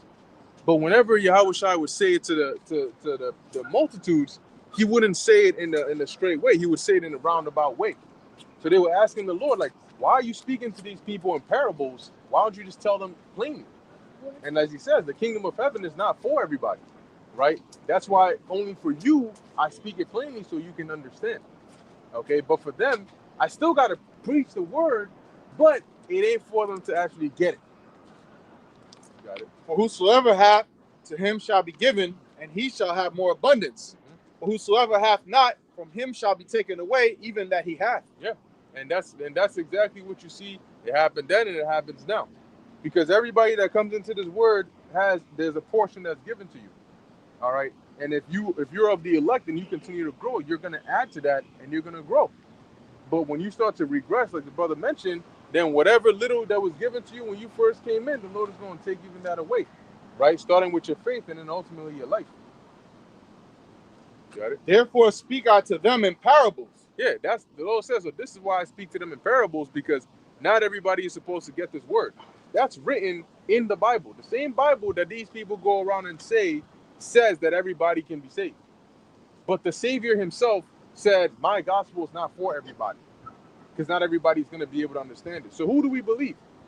Well, the Apostle Peter said, we ought to obey God rather than men. It's like in those sitcoms where two people are in on something and there's a third party, but they don't want them to know. Mm-hmm. So he might kick them under the table and Right. say some outlandish shit. Yep. But like, you know what I'm talking about, but they ain't gonna get it. Mm-hmm. I'm speaking to you in a dark saying, like, I gotta go take the mail out later, so we're gonna do that, right? Yep. What do you mean? What are you talking? What meal? And you kick them. Like, oh yeah, the mail, right? And that's what the Lord did for the elect. But the other outsiders, they're not gonna understand the mail. What are you talking about? Right. The vineyard. He's gonna die and raise the tongue. What? What is this? He's mad. Kill him. Mm-hmm. Get him. And that's what ended up happening. Yep. So reading on, it says, in them, 13th verse. Therefore speak out to them in parables, because they seeing see not, and hearing they hear not. And what that means, seeing they see not, doesn't mean that they were literally blind. What it means is that they weren't able to perceive what it is Yahushua was mentioning. Because in order to actually believe these scriptures, you got to be able to see it, right? That Apostle Gabar always mentions that you have to be a visionary in this truth. So when the Lord says something, if you can see it, it feels more real, Like when the Lord says destruction is coming to this place, we can actually see that happening. And when we can see it happening, you can believe it. But these people can't see it happening, so therefore, whenever you tell it to them, they don't envision it, they can't perceive it, and so it goes in one ear, comes out the other. And hearing, they hear not, so they don't understand the things that you're saying to them. They don't see why or understand why that makes sense. They don't understand why it is that with the direction the world is going in, and the government's making these contracts with these companies and their plans they have on the books, that it's all getting closer to this one point. They don't understand that. It's just coincidence to them. Got it? Neither do they understand. Neither do they understand. And in them is fulfilled the prophecy of Isaiah, Mhm. which saith, by hearing ye shall hear, and shall not understand. Yeah. See? So that's something that fell upon them from even during the time of Isaiah and stayed with them up until this time, because it was there are certain spirits. It's not just the incarnation you're in. There are certain spirits that weren't given to understand this. Because really the understanding comes from your spirit. It's not from your actual flesh. Because the flesh dies, but guess what? It's retained in the spirit, which is why you come back again on the earth and you do the same thing. The believers back then are the believers today. But the bodies of the believers back then are not here today. So what's back here again? The spirit. So those spirits were set to not understand this and to be blinded from that time all the way up until Yahweh Shai's time, all the way up until now. Go ahead. And by hearing ye shall hear, and shall not understand, and seeing ye shall see, and shall not perceive. So that's why they can go to these churches every Sunday and hear what they believe to be the gospel, but they don't understand. You ask a so-called Christian a basic question about the Bible, and they start fumbling. You know, how many sons did Abraham have? Well, I think it was 12. You know, was it Noah and Shem and how are you talking about, bro? Lamech, you know, and that old guy Methuselah. Well, bro, listen, how long you been going? 25 years on, going strong. You know. So Abraham was on the boat, right? And you know. Yeah, you usually mislead him. Damn thing, bro. And you just ask him, yeah, because you know when the Lord delivered Abraham, he built the ark. You know, and his 20 sons, they got on board. Yeah. That's the one. That's how you know. You go there every week, but you don't read. They don't know. When do you ever see a Christian leave the church, right? And actually go home and read what the pastor. Okay, it says this. Oh shit. Okay, so this is what this really means. No, they don't do that. The only time they touch their Bible is on that Sunday. You know, you grab it up. Where's my Bible? Okay, go. It's like a pass to show that okay, I'm here. Mm-hmm. But sometimes they just be there dozing off. The kids be playing with each other. You know, fellowshipping. They don't go there to actually learn because the pastor don't teach it. The pastor, what his job is story time. Every time you come there on a Sunday, it's story time, and it's stories that make absolutely no sense. But at the end, he gotta try to tie it in back to the scriptures. You know, oh, last week I went to the mall with my wife. And there was this demon that tried to come up on me, you know. So I turned around to the sugar aisle, and there was an actual demon standing there looking at me, you know. And it grabbed me and it dragged me into the aisle. What are you talking about, Pastor? And then the music starts, you know. That's all they do over there. I've been there. Every 5 minutes it's music, and it's loud ass music. They hitting the drums and shit. You got people dancing and shit. You're gonna leave that church and you ain't learn a damn thing. You don't know what one precept means. You don't know what the other one means. You don't know how they tie in together. You got it. It's like I was gonna mention. That's why what's his name? Even though he goes off on things, you know, he did have at least a humble beginning. I guess you could say. What's his name? Ronald Dalton, because I have his books, and he did say like when he read like in Genesis where it says, "And let us make man our image." He was like, "Hold up," it says "let us." So hold on, is God plural or like who's God talking to? And he said when he went to the pastor. Pastor can't give him no answers. But he knew like something was up. But you know, he goes off on things, but he has here and there. Yeah, them pastors will tell you that if you think about it too much, you're gonna go crazy. You know, don't let Satan get in your head. Start asking them questions and shit. Asking where the king get his wife from. What you mean where the king get his wife from? What you want to know that for? It's in the book. But when they can't answer it, they'll just demonize you so that you stay away from it because they don't want you embarrassing them. And you better not ask during the church service. You know, here it is in mid-service. You're gonna ask them a hard-ass question. See, Satan is in the house now. What's the MOTB? This brother's been marked. He's been marked by Satan. That's why he's asking about the mark. Yep. Crazy Oh, work, bro. Matthew 13:15. For this people's heart is waxed gross, and their ears are dull of hearing, and their eyes they have closed, lest at any time they should see with their eyes and hear with their ears and should understand with their heart and should be converted, and I should heal them.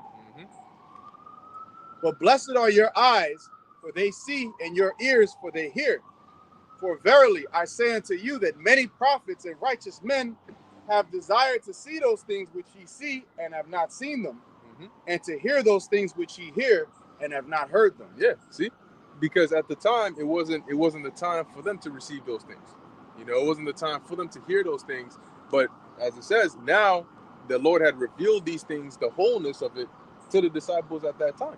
And now even up unto our time, to where we have the fullness of the truth, right? We have the fullness of the gospel.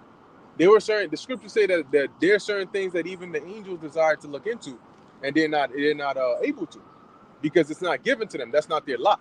All right, but to us, the Lord has given us this lot to do so. So when the Lord really, he takes off the veil and unveils, just how important the things that we're doing right now is, and the fact that you're involved in that, it's gonna be a big deal. It's like when you got what was it, Google?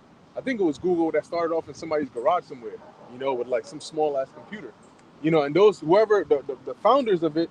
Back then, it was just like, a couple of bros or a couple of friends that got together to do X, Y, and Z, and next thing you know, it blew up into this million or billion-dollar company, and you're like, yo, man, like I'm glad I was involved in that. I'm glad I got to share that while it was still starting. Who would have thought it would become this big? Yeah, nobody while I was in the garage, but it's the same thing here. This is a gold mine that people don't see. But the Lord is gonna very soon. He's gonna come. He's gonna lift up. Like imagine you've been going to a certain place for years. Maybe it's even in your own backyard for years, and you just like whatever. And somebody comes over there and they pick up a rock, and there's just all this gold under it. And they pick up another rock and all this. And now you're like, oh shit! There's like I've been living on a gold mine for all these years. I guarantee you, over minutes, your perception of that land is gonna change. Your house is gonna be the most valuable place to you, and out of everything else, you ain't ever gonna want to leave your house. You're gonna fence that thing up. Nobody's allowed here. No visitors, no guests, no none of that. And that's the same thing. So that's why the Lord doesn't show us the gold yet, because He needs us to remain focused. And when the time comes, when it's time for a reward, you're gonna see why the reward of the kingdom is so great, because the labor is very, very important. You got it? Hey, the Almighty Yahweh was going to show his hand, Yahweh Shai, and in that day, all of the doubters and naysayers, like our family, like the brother said, his father, he's going to be, Lord's will we of the elect, his father's going to be proud in that day. Lord's will we make him say, yeah, my son, I always knew you had it. Meanwhile, this whole time, this whole time, it's like, come on, man. Like, really? Like, okay. But hey, I always knew you was the golden child. Oh, that hell you came here for real. No doubt. Back in Isaiah 47:6, I was wroth with my people. I polluted mine inheritance and given them into thine hand. Yep. Thou didst shew them no mercy. Upon the ancient hast thou very heavily laid thy yoke. Yeah. So as it says, thou didst shew them no mercy even till this day. That yoke means that captivity, which they didn't regard whether you were old or not. Okay, but specifically upon Israel is where their focus was. Until this day, what they show you as kindness is not kindness. They need to preserve you. Okay, anybody, even if you have a wild animal or a dog, even in these circus shows, right, where they'll capture a lion or a tiger or an elephant, and they'll train it to do certain tricks, and the conditions that these animals live in it's inhumane. Okay, it's not good, but they don't treat the animals kindly. But they still feed them because they need them alive. So the animal might look like, well, hey, at least I'm still getting fed. So you know what, this guy ain't so bad after all. But that's not kindness. That's for his use. That's for his purpose. So when these devils preserve you by giving you these Section 8 and they give you these benefit programs, it's not because they're kind to you. It's because they need to preserve you for their use, because you're part of the largest consumers. All right. So when it says they showed no mercy, that's exactly what it was. Then you go in there, oh, they got this and they got these programs. That's not mercy. Okay, that's an agenda. You got it. Like you break somebody's legs and they say, yo, here's a wheelchair, man. Right. I love you. Right. You my man, right, bro? We still cool, right? Crazy. Fuck, man, you fucked me up. You did this to me. Yeah, but I'm helping you. Yep. I'm helping you, right? Look, and then he takes a picture with you next to the wheelchair. Like he didn't just handicap you for your whole life. Right, Nobel Peace Prize, and that's because he needed somebody to test out his new invention, which is a wheelchair. Mm-hmm. So now you lost your legs. This is gonna help millions. Yeah. You should be proud of yourself. This devil, bro. That's Esau, man. And then his plan, and then he doesn't even follow up on the so-called good he's about to do. Right. He just does more wickedness. Yep. And he said, "I forget about that. That was Yeah. yesterday's news." Yep. I noticed because one of my organic chemistry tutors Mhm. in college, this dude blatantly admitted, he was like, "Yeah, we try these different pharmaceuticals, and hey, if it doesn't work and it hurts a lot of people, oh well, That's crazy. we'll try a new one. Listen, a lot of people might get cancer, they might die, but listen, we'll get a new one. It's all good. Small hat, shameless, bro, just shamelessly wicked, Yo, out there on Front Street. Like, listen, you're an idiot, and you're gonna take this poison and shut up and like it. Yep. And I'm the greatest. I'll be like God. and they This tell is that to their Esau, man. kids too in the classrooms. Yeah. They'll go there and they'll ask them, who is this? Who is this? What do we do to these kinds of people? And from the kids, they say it. When you see this Palestinian kid, what do you do? I'll beat his ass up. Yeah. That's what they tell them. They put into their minds from the youth on up. And like what you were saying, that's what they do. Sometimes they do experiments, and they'll say like, hey, like you're sick or you're whatever, and you need to be cured or you need to be taken care of. So here's a a drug. Meanwhile, you're not sick, but here's a drug to help cure you. And they know that based on the drug they're giving you, you're not going to survive that. But the point is not for you to survive. The point is to gather data on you. And then they know that you're going to die, but they're going to take that data and then they're going to get some more test subjects to move on to the next phase. So sometimes these trials that they do are just phases.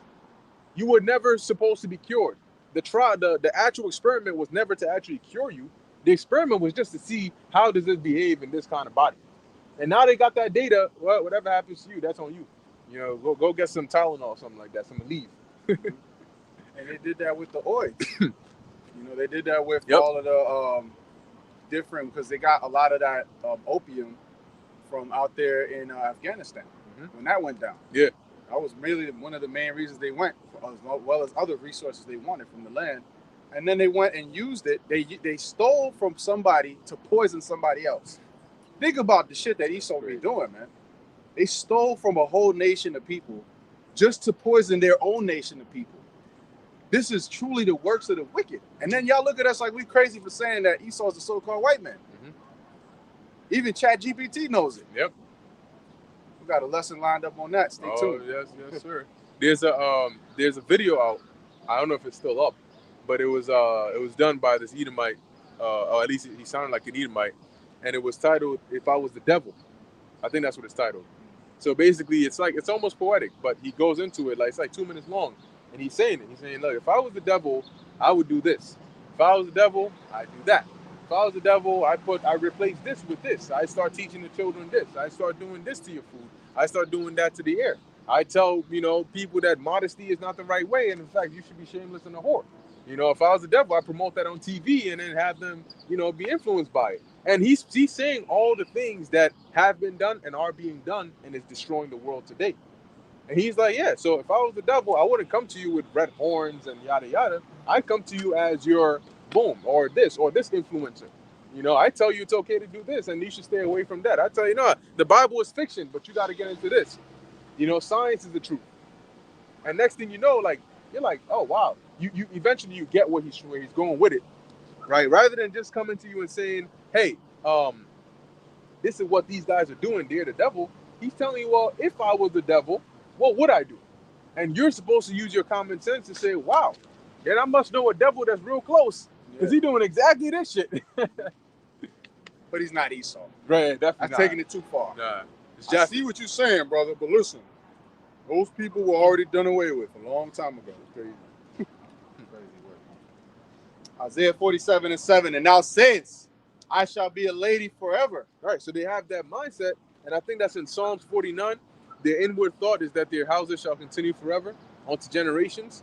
So they think in their mind that they're gonna be in this position because the lady is like the lady of the house, the mistress, right? She has people under her serving her. They think they're gonna be in this high position forever, right? For just continuing on and on and on. The new age is gonna come, and they're gonna rule that, and then they're gonna achieve artificial immortality, and they're just gonna continue on like that. So hold on, the Most High, the Creator, what was he supposed to do? He just sit back and watch you do all that? Yeah, I guess I lost to y'all, so y'all can have it. If I may, in the NLT, it says, "You said I will reign forever as queen of the world. You did not reflect on your actions or think about their consequences." Yeah, the scriptures say that thou didst not consider the latter end. Whenever you're about to do something, you always got to think about the consequences. You got to think about the end of it. And you know, one trait about the flesh is when your flesh is trying to persuade you to do something that your conscience knows is not right, it tries to make you do it quick. It tries to make you do it quick before you can get enough time to think and say, I shouldn't do this. Because the second you start going down that area, you're hesitant now. No. The flesh tries to just seduce you in the fastest way possible. No. Don't worry about the consequences. Think about how good this sandwich. You hungry? Just bite into it. It doesn't matter if it's what's the difference between turkey bacon and real bacon. Come on, For all you know, it might not even be real bacon. Maybe the guy was lying to you, bro. All types of shit. Yeah, it smells like bacon, but hey, there's some turkey bacon that's like that. That's what the mind tries to do. It tries to play those games to get what it wants. You know, you see a chick, you gotta think, okay, so what happens? Oh, you gonna go hit, then what?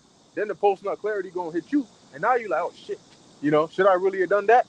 You gotta always think about the end of it. Think about the consequences, right? Think about that before you take the action. Esau didn't do that. He never thought that, hey, what would actually happen after we've taken these people and put them in slavery, and we've done all this wickedness to them, and there happen to be God's chosen people. Now what? We're pretty screwed, aren't we? There's going to be a retribution for this. They never thought about that. You got dudes that there was that video of the guy who I got you the bar, the guy who tried to kidnap the chick in broad daylight on a train. Dude, literally, like he grabbed her and tried to run away with her. And the other dude who tried to kidnap literally the kid is walking with his parents, which you got to keep a close eye on your kid, right?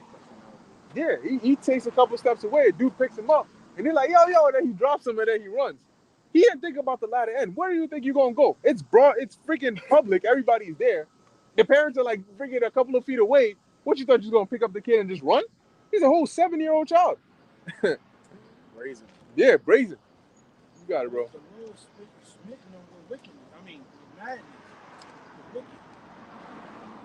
The Lord has smitten the wicked with madness.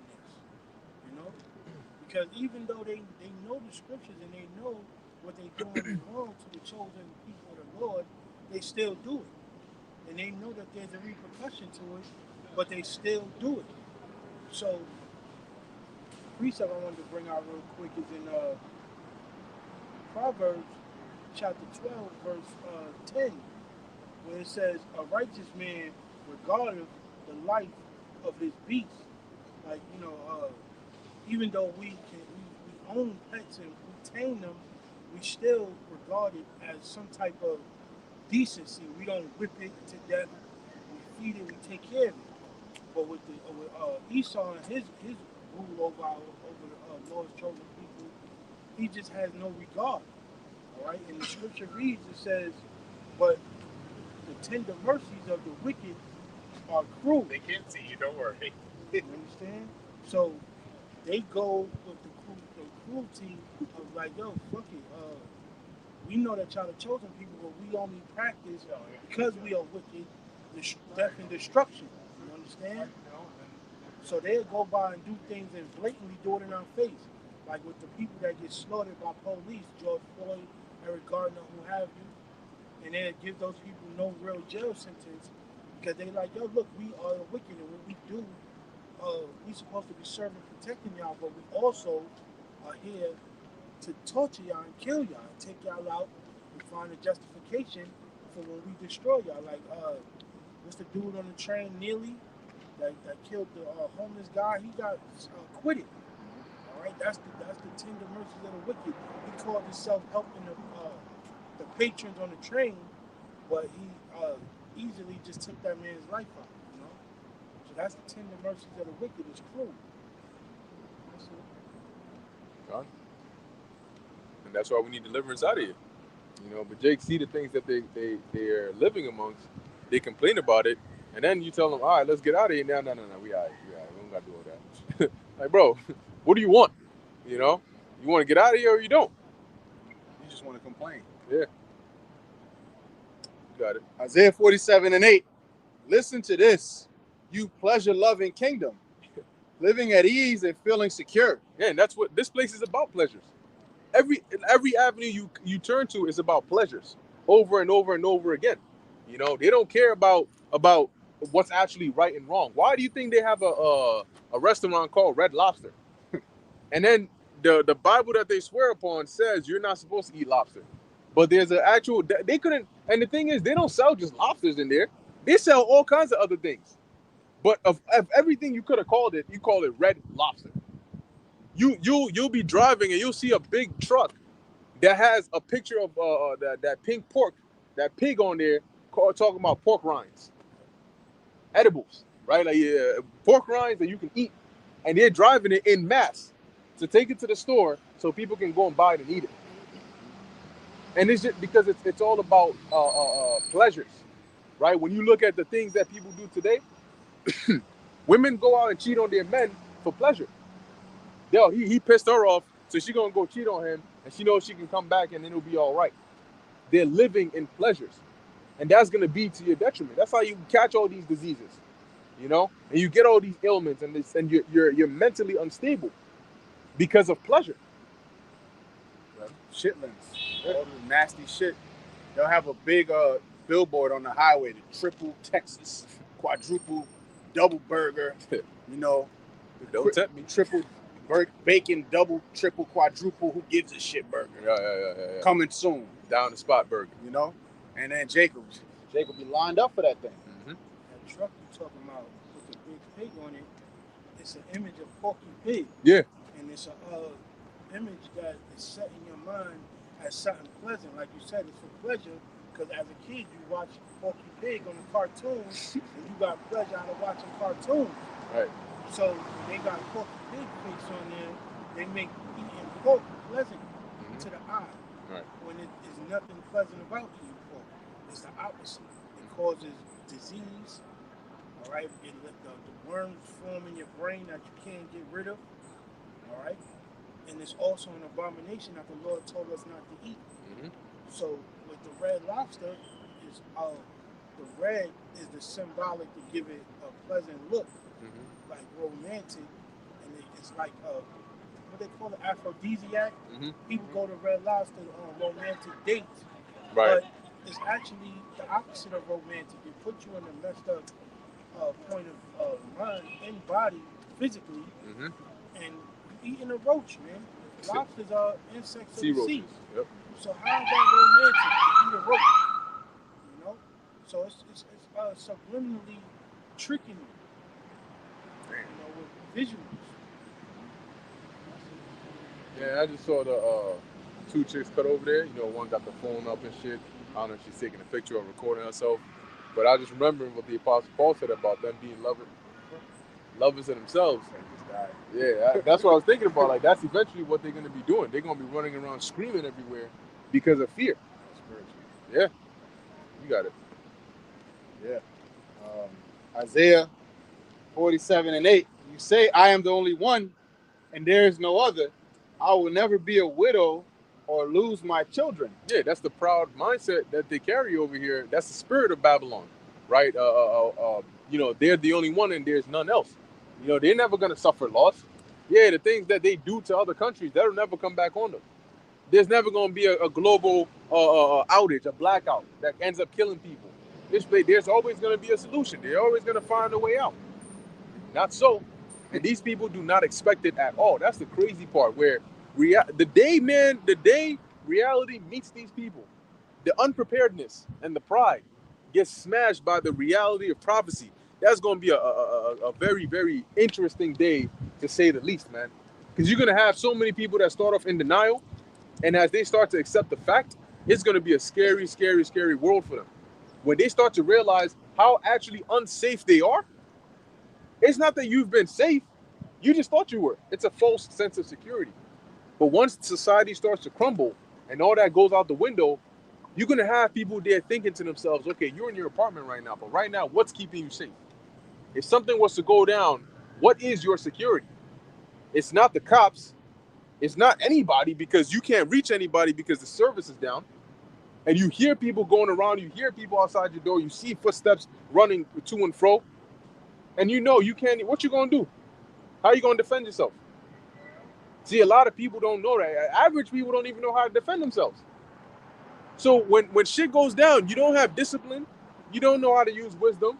You don't know the Lord. And you don't have any carnal means of protection. So you're vulnerable.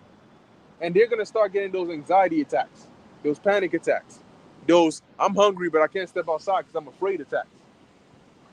Then they're going to start reflecting like, yo, this is exactly what they were warning us about. Damn, I should have listened. Oh, shit. So are you going to stay in there and starve, or are you going to take your chances outside? And when you finally muster up enough courage to step outside, you get kidnapped right then and there. You wake up on the back of some big brolic black dude who just got out of jail's shoulder. You know? Friggin' Tyrone and Tyrone with the appetite of Fleece Johnson on your ass. Hey, the Lord is going to break the pride of Babylon, man. The Lord is going to break these people's pride, man. The American Edomite spirit of pride is just crazy. Mm-hmm. Like that Hulkamaniac spirit, rip off the shirt, you know? Totally, dude. Fuck yeah, bro. You know what I'm saying? Right, yeah. Jackass, you know, Steve-O. Yeah. You know what I'm saying? Just crash out, do some crazy wild shit. Yeah, dude. The Lord is going to break all of that shit, Wait. man. You're going to be begging, bro. You're going to be begging for a morsel. You're going to be... That's all you know is that damn triple bacon burger. That's not even going to be available. Like the brother said, you got no wisdom, no knowledge, no faith, no understanding, you know? It's just you. Done.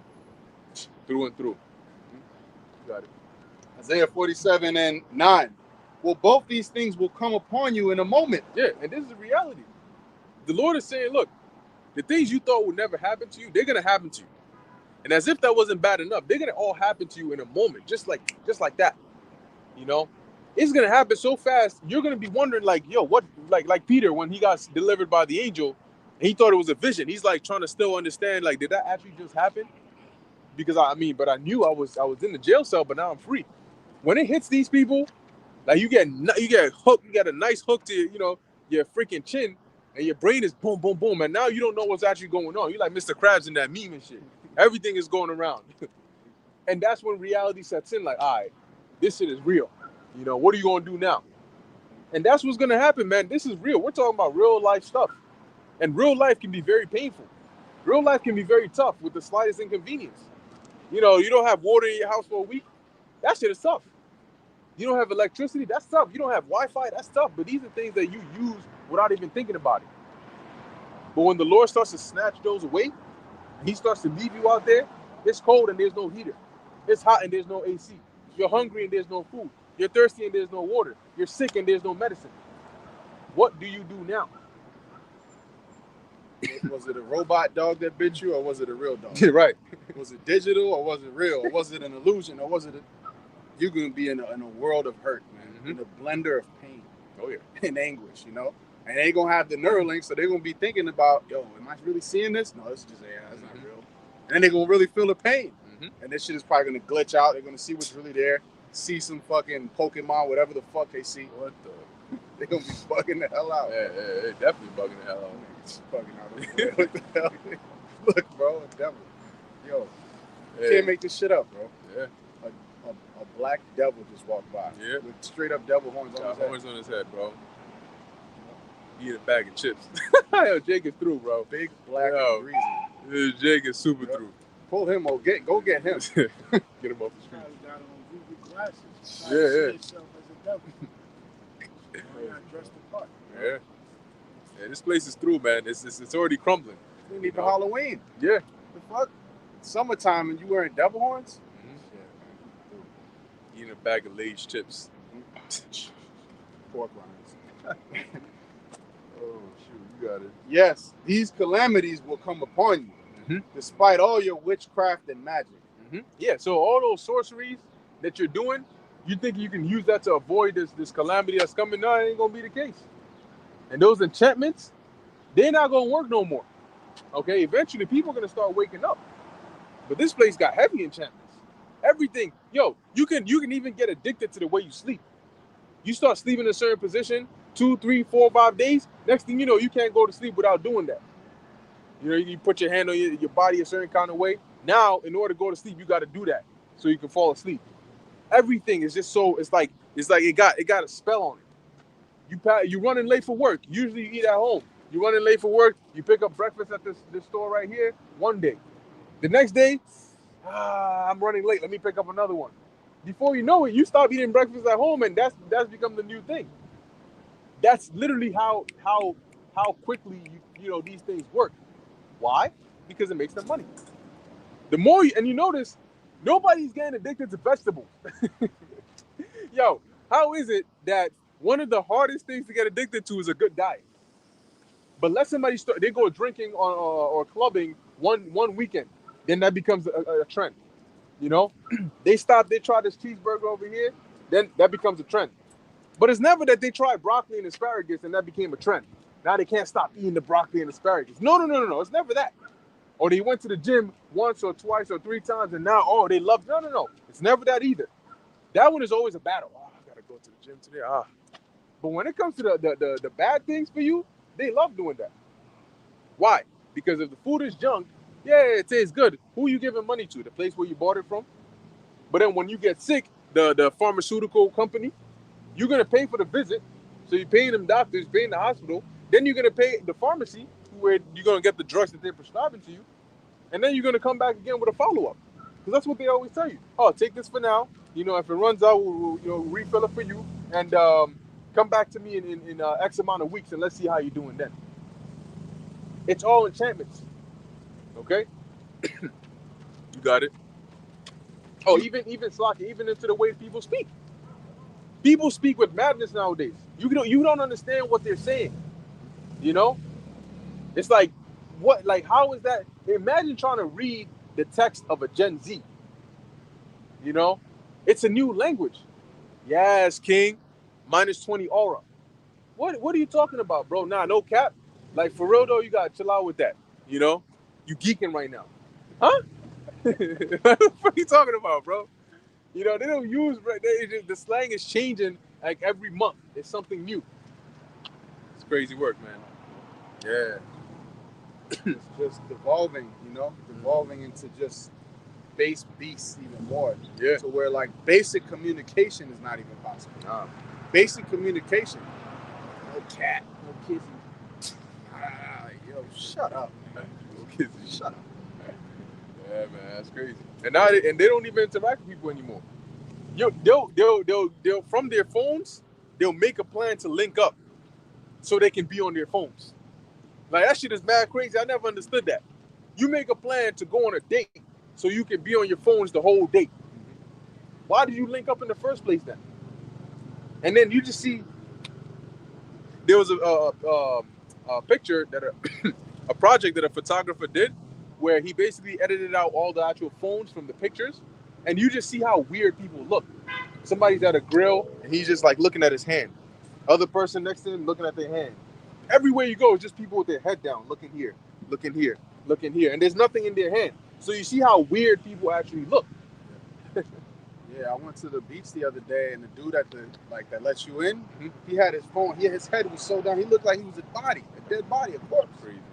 I'm like, yo, it's really dead out here. Everybody's dead. Like, everybody, it's a beautiful day at the beach. You should be enjoying the sunshine, the sand, the water. You know, get a little break, get some fresh air, be out in nature, and they just still stuck on that. Yep. So sometimes, man, I just throw the phone somewhere. I'm like, yo, I don't give a fuck what's going on, who's calling me. Listen, I need like a couple hours break at least. You know, just lose it. Or when you go train or go to the gym, sometimes just lose that shit, man. Right.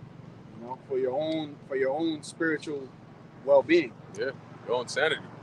Here it is. People be best texters, and you get to them and it's mad awkward in person. So what do you like to do?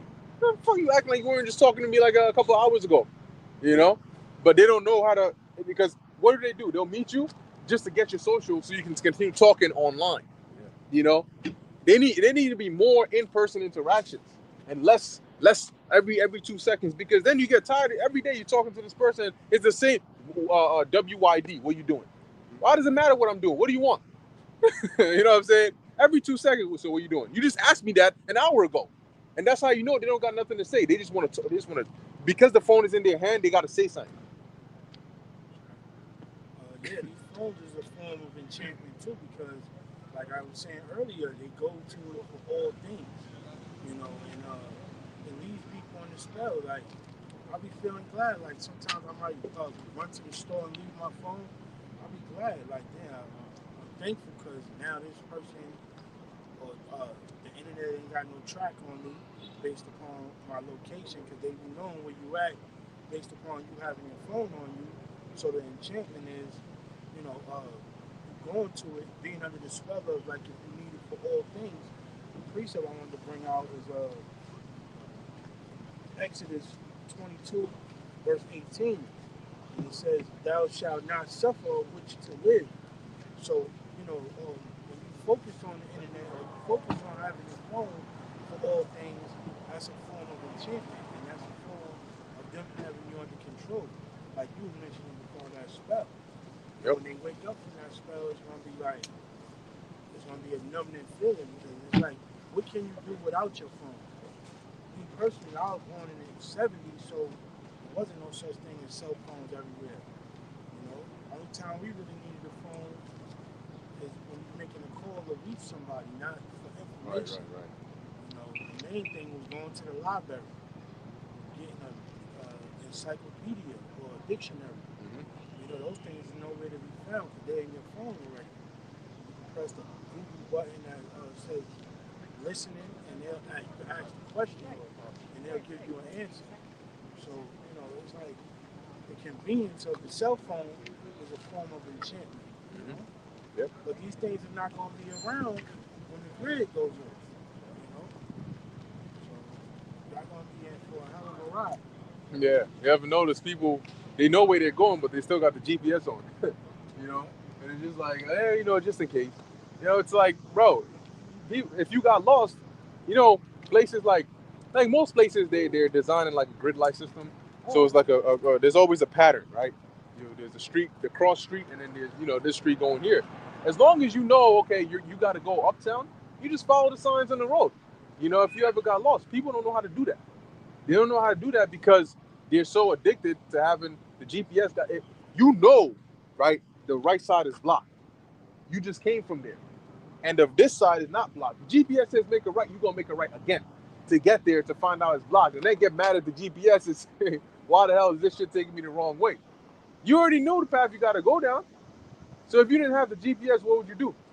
And that's the thing. Common sense is being stripped away by, once again, brain rot. So now people don't know what to do in certain situations, and they don't know how to figure out what to do. Oh, okay, if this didn't happen, then what can you actually possibly do with your hands? People don't know how to do things with their hands. They can't use their hands. And so the only thing they can use their hands to do is to touch their phone. Yeah. They can't walk to the store and go in there. Okay, I'm in the store. All right, this is what I came here for. This is what I'm trying to do. No, everything is like being fed to you. Everything has to be spoon fed to an individual. Uber Eats, DoorDash. Right. And DoorDash. DoorDash do more than just food. Mm-hmm. My friend, he ordered a whole grill propane tank from DoorDash. Shit. They came with the DoorDash. They came with the propane tank. They bring you anything. They'll answer any question, even if it's far fetched. Any direction you put in your phone for GPS, even if you know the location, you'll be looking at your phone, watching the route that they give you. Yeah. When you know the shortcut, but they don't even know the shortcut. Mm-hmm. Yep. But you taking their route. That's why when Yahweh Shah comes back, he's gonna his salvation is for us. But really, with our salvation, the liberation of the whole world will come. Yep. All life, all right? Even the nations. There ain't gonna be no smartphones. All that technology is gonna be destroyed. Okay, and you people are gonna have to figure out how to live your lives without that. Find other ways to entertain yourself. Back in the days when brothers were growing up, I grew up in the '90s. You had to be creative, and even then, we still had video games. Let's say back in this brother's time, you had to be even more creative, and you had to think of ways to have fun. Yep. And that's like children. They're good at that. They'll find ways to do things. But now they got them on the tablets. They got them on this. The children, these kids are straight up restarted, man. Yep. Yep. That's right. They outside and sitting on a bench in front of a playground On not their using phones. the playground on the phone. Yep. TikTok making videos, doing stupid dances, what have you. When the playground, if it could talk, they'd be like, yo, What you doing? you're defeating the purpose. You're supposed to be using your motor skills, learning how to climb, you know, Mhm, jump the gym, mhm. you know, but you sitting on a damn bench. Yeah. They're gonna probably stop taking the gyms out the damn playground. Mm-hmm. And add in what are those called? The sockets where you plug in your charger. Yeah, Where that's the it. playground used to be. Yep. And that's why people get hurt so easily nowadays, because since they were like as children, their bodies are not trained to be hard. You know, when you play and you get those cuts and bruises, and then you fall, you hurt yourself. Yeah, you hurt yourself, but your body gets used to that. You know, so you're not soft. You know, sometimes you're running, you slip, you get a cut. It's all right. It heals. You know, sometimes you eat something you ain't supposed to eat. It's all right. Your immune system gets stronger. You get exposed to the world and you get stronger. But here, they're just tiny, cooped up into this small apartment, all on their phone. So a lot of kids are frail. They're very, very frail. You know, tap them in the head and their nose is broken. You know, they swing their arm the wrong way and their shoulders dislocated. And they're not strong. Sometimes you're a kid, you figure out a game or you're trying to do something. You know, sometimes you got to push or move something. If you do that, you get stronger. Because as you're moving, your motor, I forgot which brother said it, but like your motor senses are getting good. Your mind muscle connection is getting better. You're swinging on this, you're swinging on that, you're swinging on this. Oh, look what I can do. You're learning new tricks. You're running. Kids love to run. Nowadays, they don't. They just love to eat. So now they're big. You get these small ass kids, mad fat and chubby and shit. You're like, yo, I have belly fat on you. You know? Child abuse. Shit is child abuse, man. Shit big as hell. You just, bro. Ridiculous, man. Ridiculous. Yo, round ass kids. America's like a fattened calf right now. Yeah. Just fat, over bloated. Like, yo, you gotta slaughter this thing. Mhm. This thing is good to go. Hell yeah. Good to go indeed. Babylon and steroids. Mm-hmm. All right, so we come on first and then we close it out. Yeah, it's perfect. Isaiah 47:10. You felt secure in your wickedness. No one sees me, you said. Mhm. But your wisdom and knowledge have led you astray. See, that wisdom and knowledge has led them astray. The mindset they had, because as they gained more, the Lord opened up their minds more and more. They used it in wickedness. See, if you've noticed the state of the world today, it's more wicked, but technology has advanced even more, right? Like knowledge has increased more, but along with that, wickedness has increased even more as well. See, women are hoes nowadays, but at the same time, you can learn about everything you wanted to know. You can even get a visual of what was happening during the Roman Empire now, just by typing it into Google. You know, so their wisdom is perverted because it's used on the left hand side. It's not used to bring about righteousness. It's used to continue in further wickedness. Okay? For your wisdom and knowledge have led you astray, and you said, I am the only one, and there is no other. Yeah, that's that God complex that they have. That they sit in the seat of God. Nobody else is like them. No heathen that ruled before them did it like them. Nobody's gonna come after because they're gonna be ruling forever. Shit, they're so strong they can even challenge the Most High with their technology. That's what they're thinking in their minds. And you know what? Anybody with common sense can look at you and say, nah, bro, you bugging out. You know, you can't even understand the chariots. And the operators of the chariots tremble in the presence of the Most High. So what the hell are you talking about? The Most High he's not like, you can't kill the Most High. Life and death are concepts he created. Nigga. Yep. How can you fight death? Right. It's like I was bringing out in another lesson, the Final Destination movie. Mm. The thing that's scary about those movies is there's no boogeyman. Right. There's no like, yo, if we kill Jason and Freddy, then it's over with. We're safe again. No. Death is after you. Like at the end of the movie, they didn't defeat anybody. Yeah. Death is still out to get them. Yep. And yeah, most of the time, like everybody dies in the movies. You know, there might be one person that was preserved, and that would represent like an elect. You know, but death has it out for them. Like, damn, the whole family dying. That's why they had the last one was Final Destination Bloodline, dying some gruesome way. And that's crazy shit. That's just Hollywood. The Lord is gonna do it even worse. Yep. It's, you know, it's crazy. There was a TV show called 1,000 Ways to Die. Yeah, I remember that. And Spike TV. yeah, Spike TV. Yep. And they used to show you, like ways that are even unusual that people end up dying. But the Most High can kill you so easily. You ever heard of spontaneous combustion? That you think you're gonna lock yourself away and just be all right. All of a sudden you burst into flames. You know what I'm saying? Or all of a sudden you choke on your own saliva and now you're dying. Or you catch a heart attack. Or you taking a shower and you just so happen to slip, the back of your head hits the little hard part of the shower, the tub, boom, you're dead. You twitching, nobody hears you because you got music playing, and then boom, you cook. Do you know how easy it is for the Most High to take you off the planet Earth? He doesn't even need to think about it. It takes more effort to keep you on the planet Earth than to take you off. You know? That's why you fear the Lord. And this devil thinks he's gonna fight against the Son of the Lord with his technologies. The Most High can literally just freeze time and just erase you. Erase, and I mean your whole Lord can just snap his fingers and nothing would exist anymore. And your tiny little ass, who has never been off of the actual perimeter where the Lord has placed you at, you don't know what life is. You don't know what spirituality is. You don't know what a damn thing. You think what? Because you were able to put technology together and get this to think this way, and now you got AI going on, and you think you on some level? The Most High is looking at you like a child that just put two pieces of Legos together. You know, talking about, oh, look what I can do, Dad. He's like, you playing with your imagination. You got Legos together thinking it's a gun. You know, and then here it is. I got a real gun over here, right? Figuratively, Most High saying that.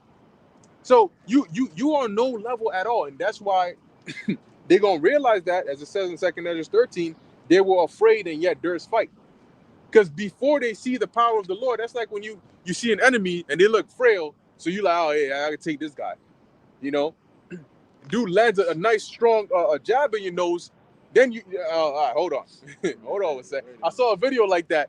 There was a boxer that was sparring with a bodybuilder.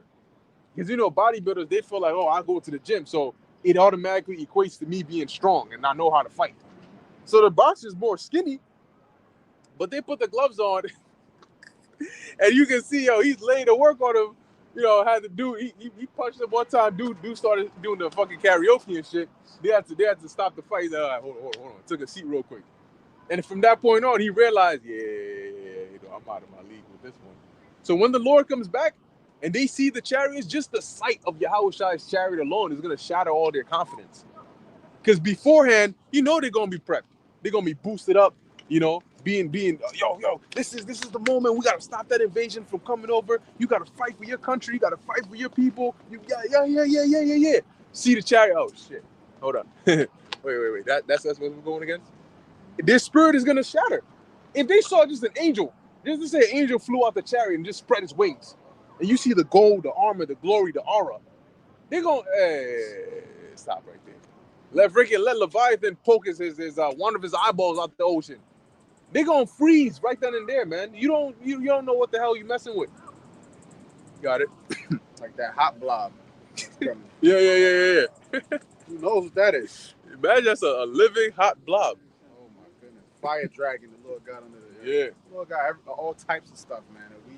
People will be shocked to really, like, this is the thing of fantasy. Yeah. Sci-fi. Yep. The Lord is going to make that real. Mm-hmm. Esau invented robots, nuts and bolts, like the brother said. It's like Lego, child's play. Mm-hmm. The Lord invented fire, invented ice, invented wind, invented the sun, invented you, trees, lightning, everything. He's responsible for all that. The mere elements that you're made out of, he invented that. The mere created that, all right? The mere things that you use to even silicone, the Lord made that. Different things that you need to create high technology, rare earth minerals. You see, you cut off some little issue happened with the Moabites, and your shit is all fucked up now. Rare earth. Oh, we need rare earth minerals. Yep. Who made those? Yeah, people underestimate the power of the Most High, man, but they're gonna find out real soon. Yep. Last verse. Yep. He said, "Let there be light." Mm-hmm. Like there's different lights that we don't even see right now. Right. Infrared light. Yep. Ultraviolet light. All right. Those are present right now in our vision, but we don't even see. We don't understand it. Mm-hmm. Traveling light speeds. These mighty ones move at light speed and beyond. They move faster than the speed of light. All right, because they bend in light when they travel. Whenever you see a chariot fade out, it's going through a whole nother dimension in a form of traveling through time and space. Like you said, y'all don't even understand the chariot's function. And they fear the Lord who created them and their function.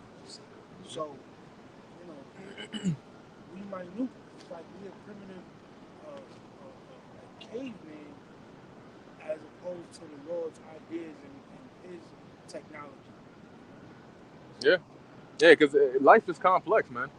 From something, you know, when you're a child, right? You're born, you open your eyes and you start seeing right away, and you don't understand how it all works, right? But if you were to even try to understand the basics of how like the brother said, light or even vision works, understanding that it's really just reflections. You know, light hits a surface and then it bounces back, and based on whatever wavelength it's in, how it enters your eyes is how you perceive that color or whatever you're looking at.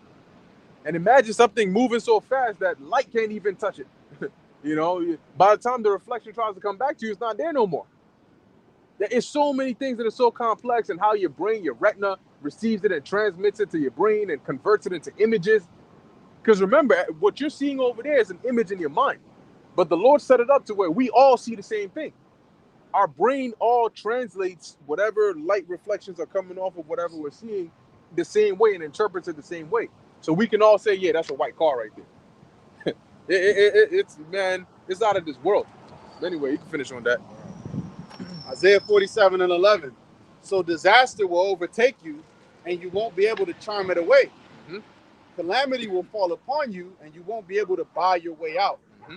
A catastrophe will strike you suddenly, one for which you are not prepared. And that's the times that we're into right now. And the Most High is going to be the one bringing all that to come to pass. So when he brings all these calamities and they get out of the hands of even these elites, and then now they're afraid, then you're going to understand what is meant by what is written in Isaiah the 47th chapter. You're not going to be able to deliver yourself from this coming destruction, because this is the Lord's judgment. And we pray the Lord willing, he has mercy on us and delivers us from it. But for the rest of you in this world, ain't no way. You're through. By and by. Guys, got anything else? All right, perfect. So with that, we're going to end it here. Lord willing, that was edifying to the elect. In closing, we want to give all praises, honor, and glory to Yahweh, Ba'ashem, Yahweh Shai, Ba'ashem, Rakak, Dash. Until next time, Shalom.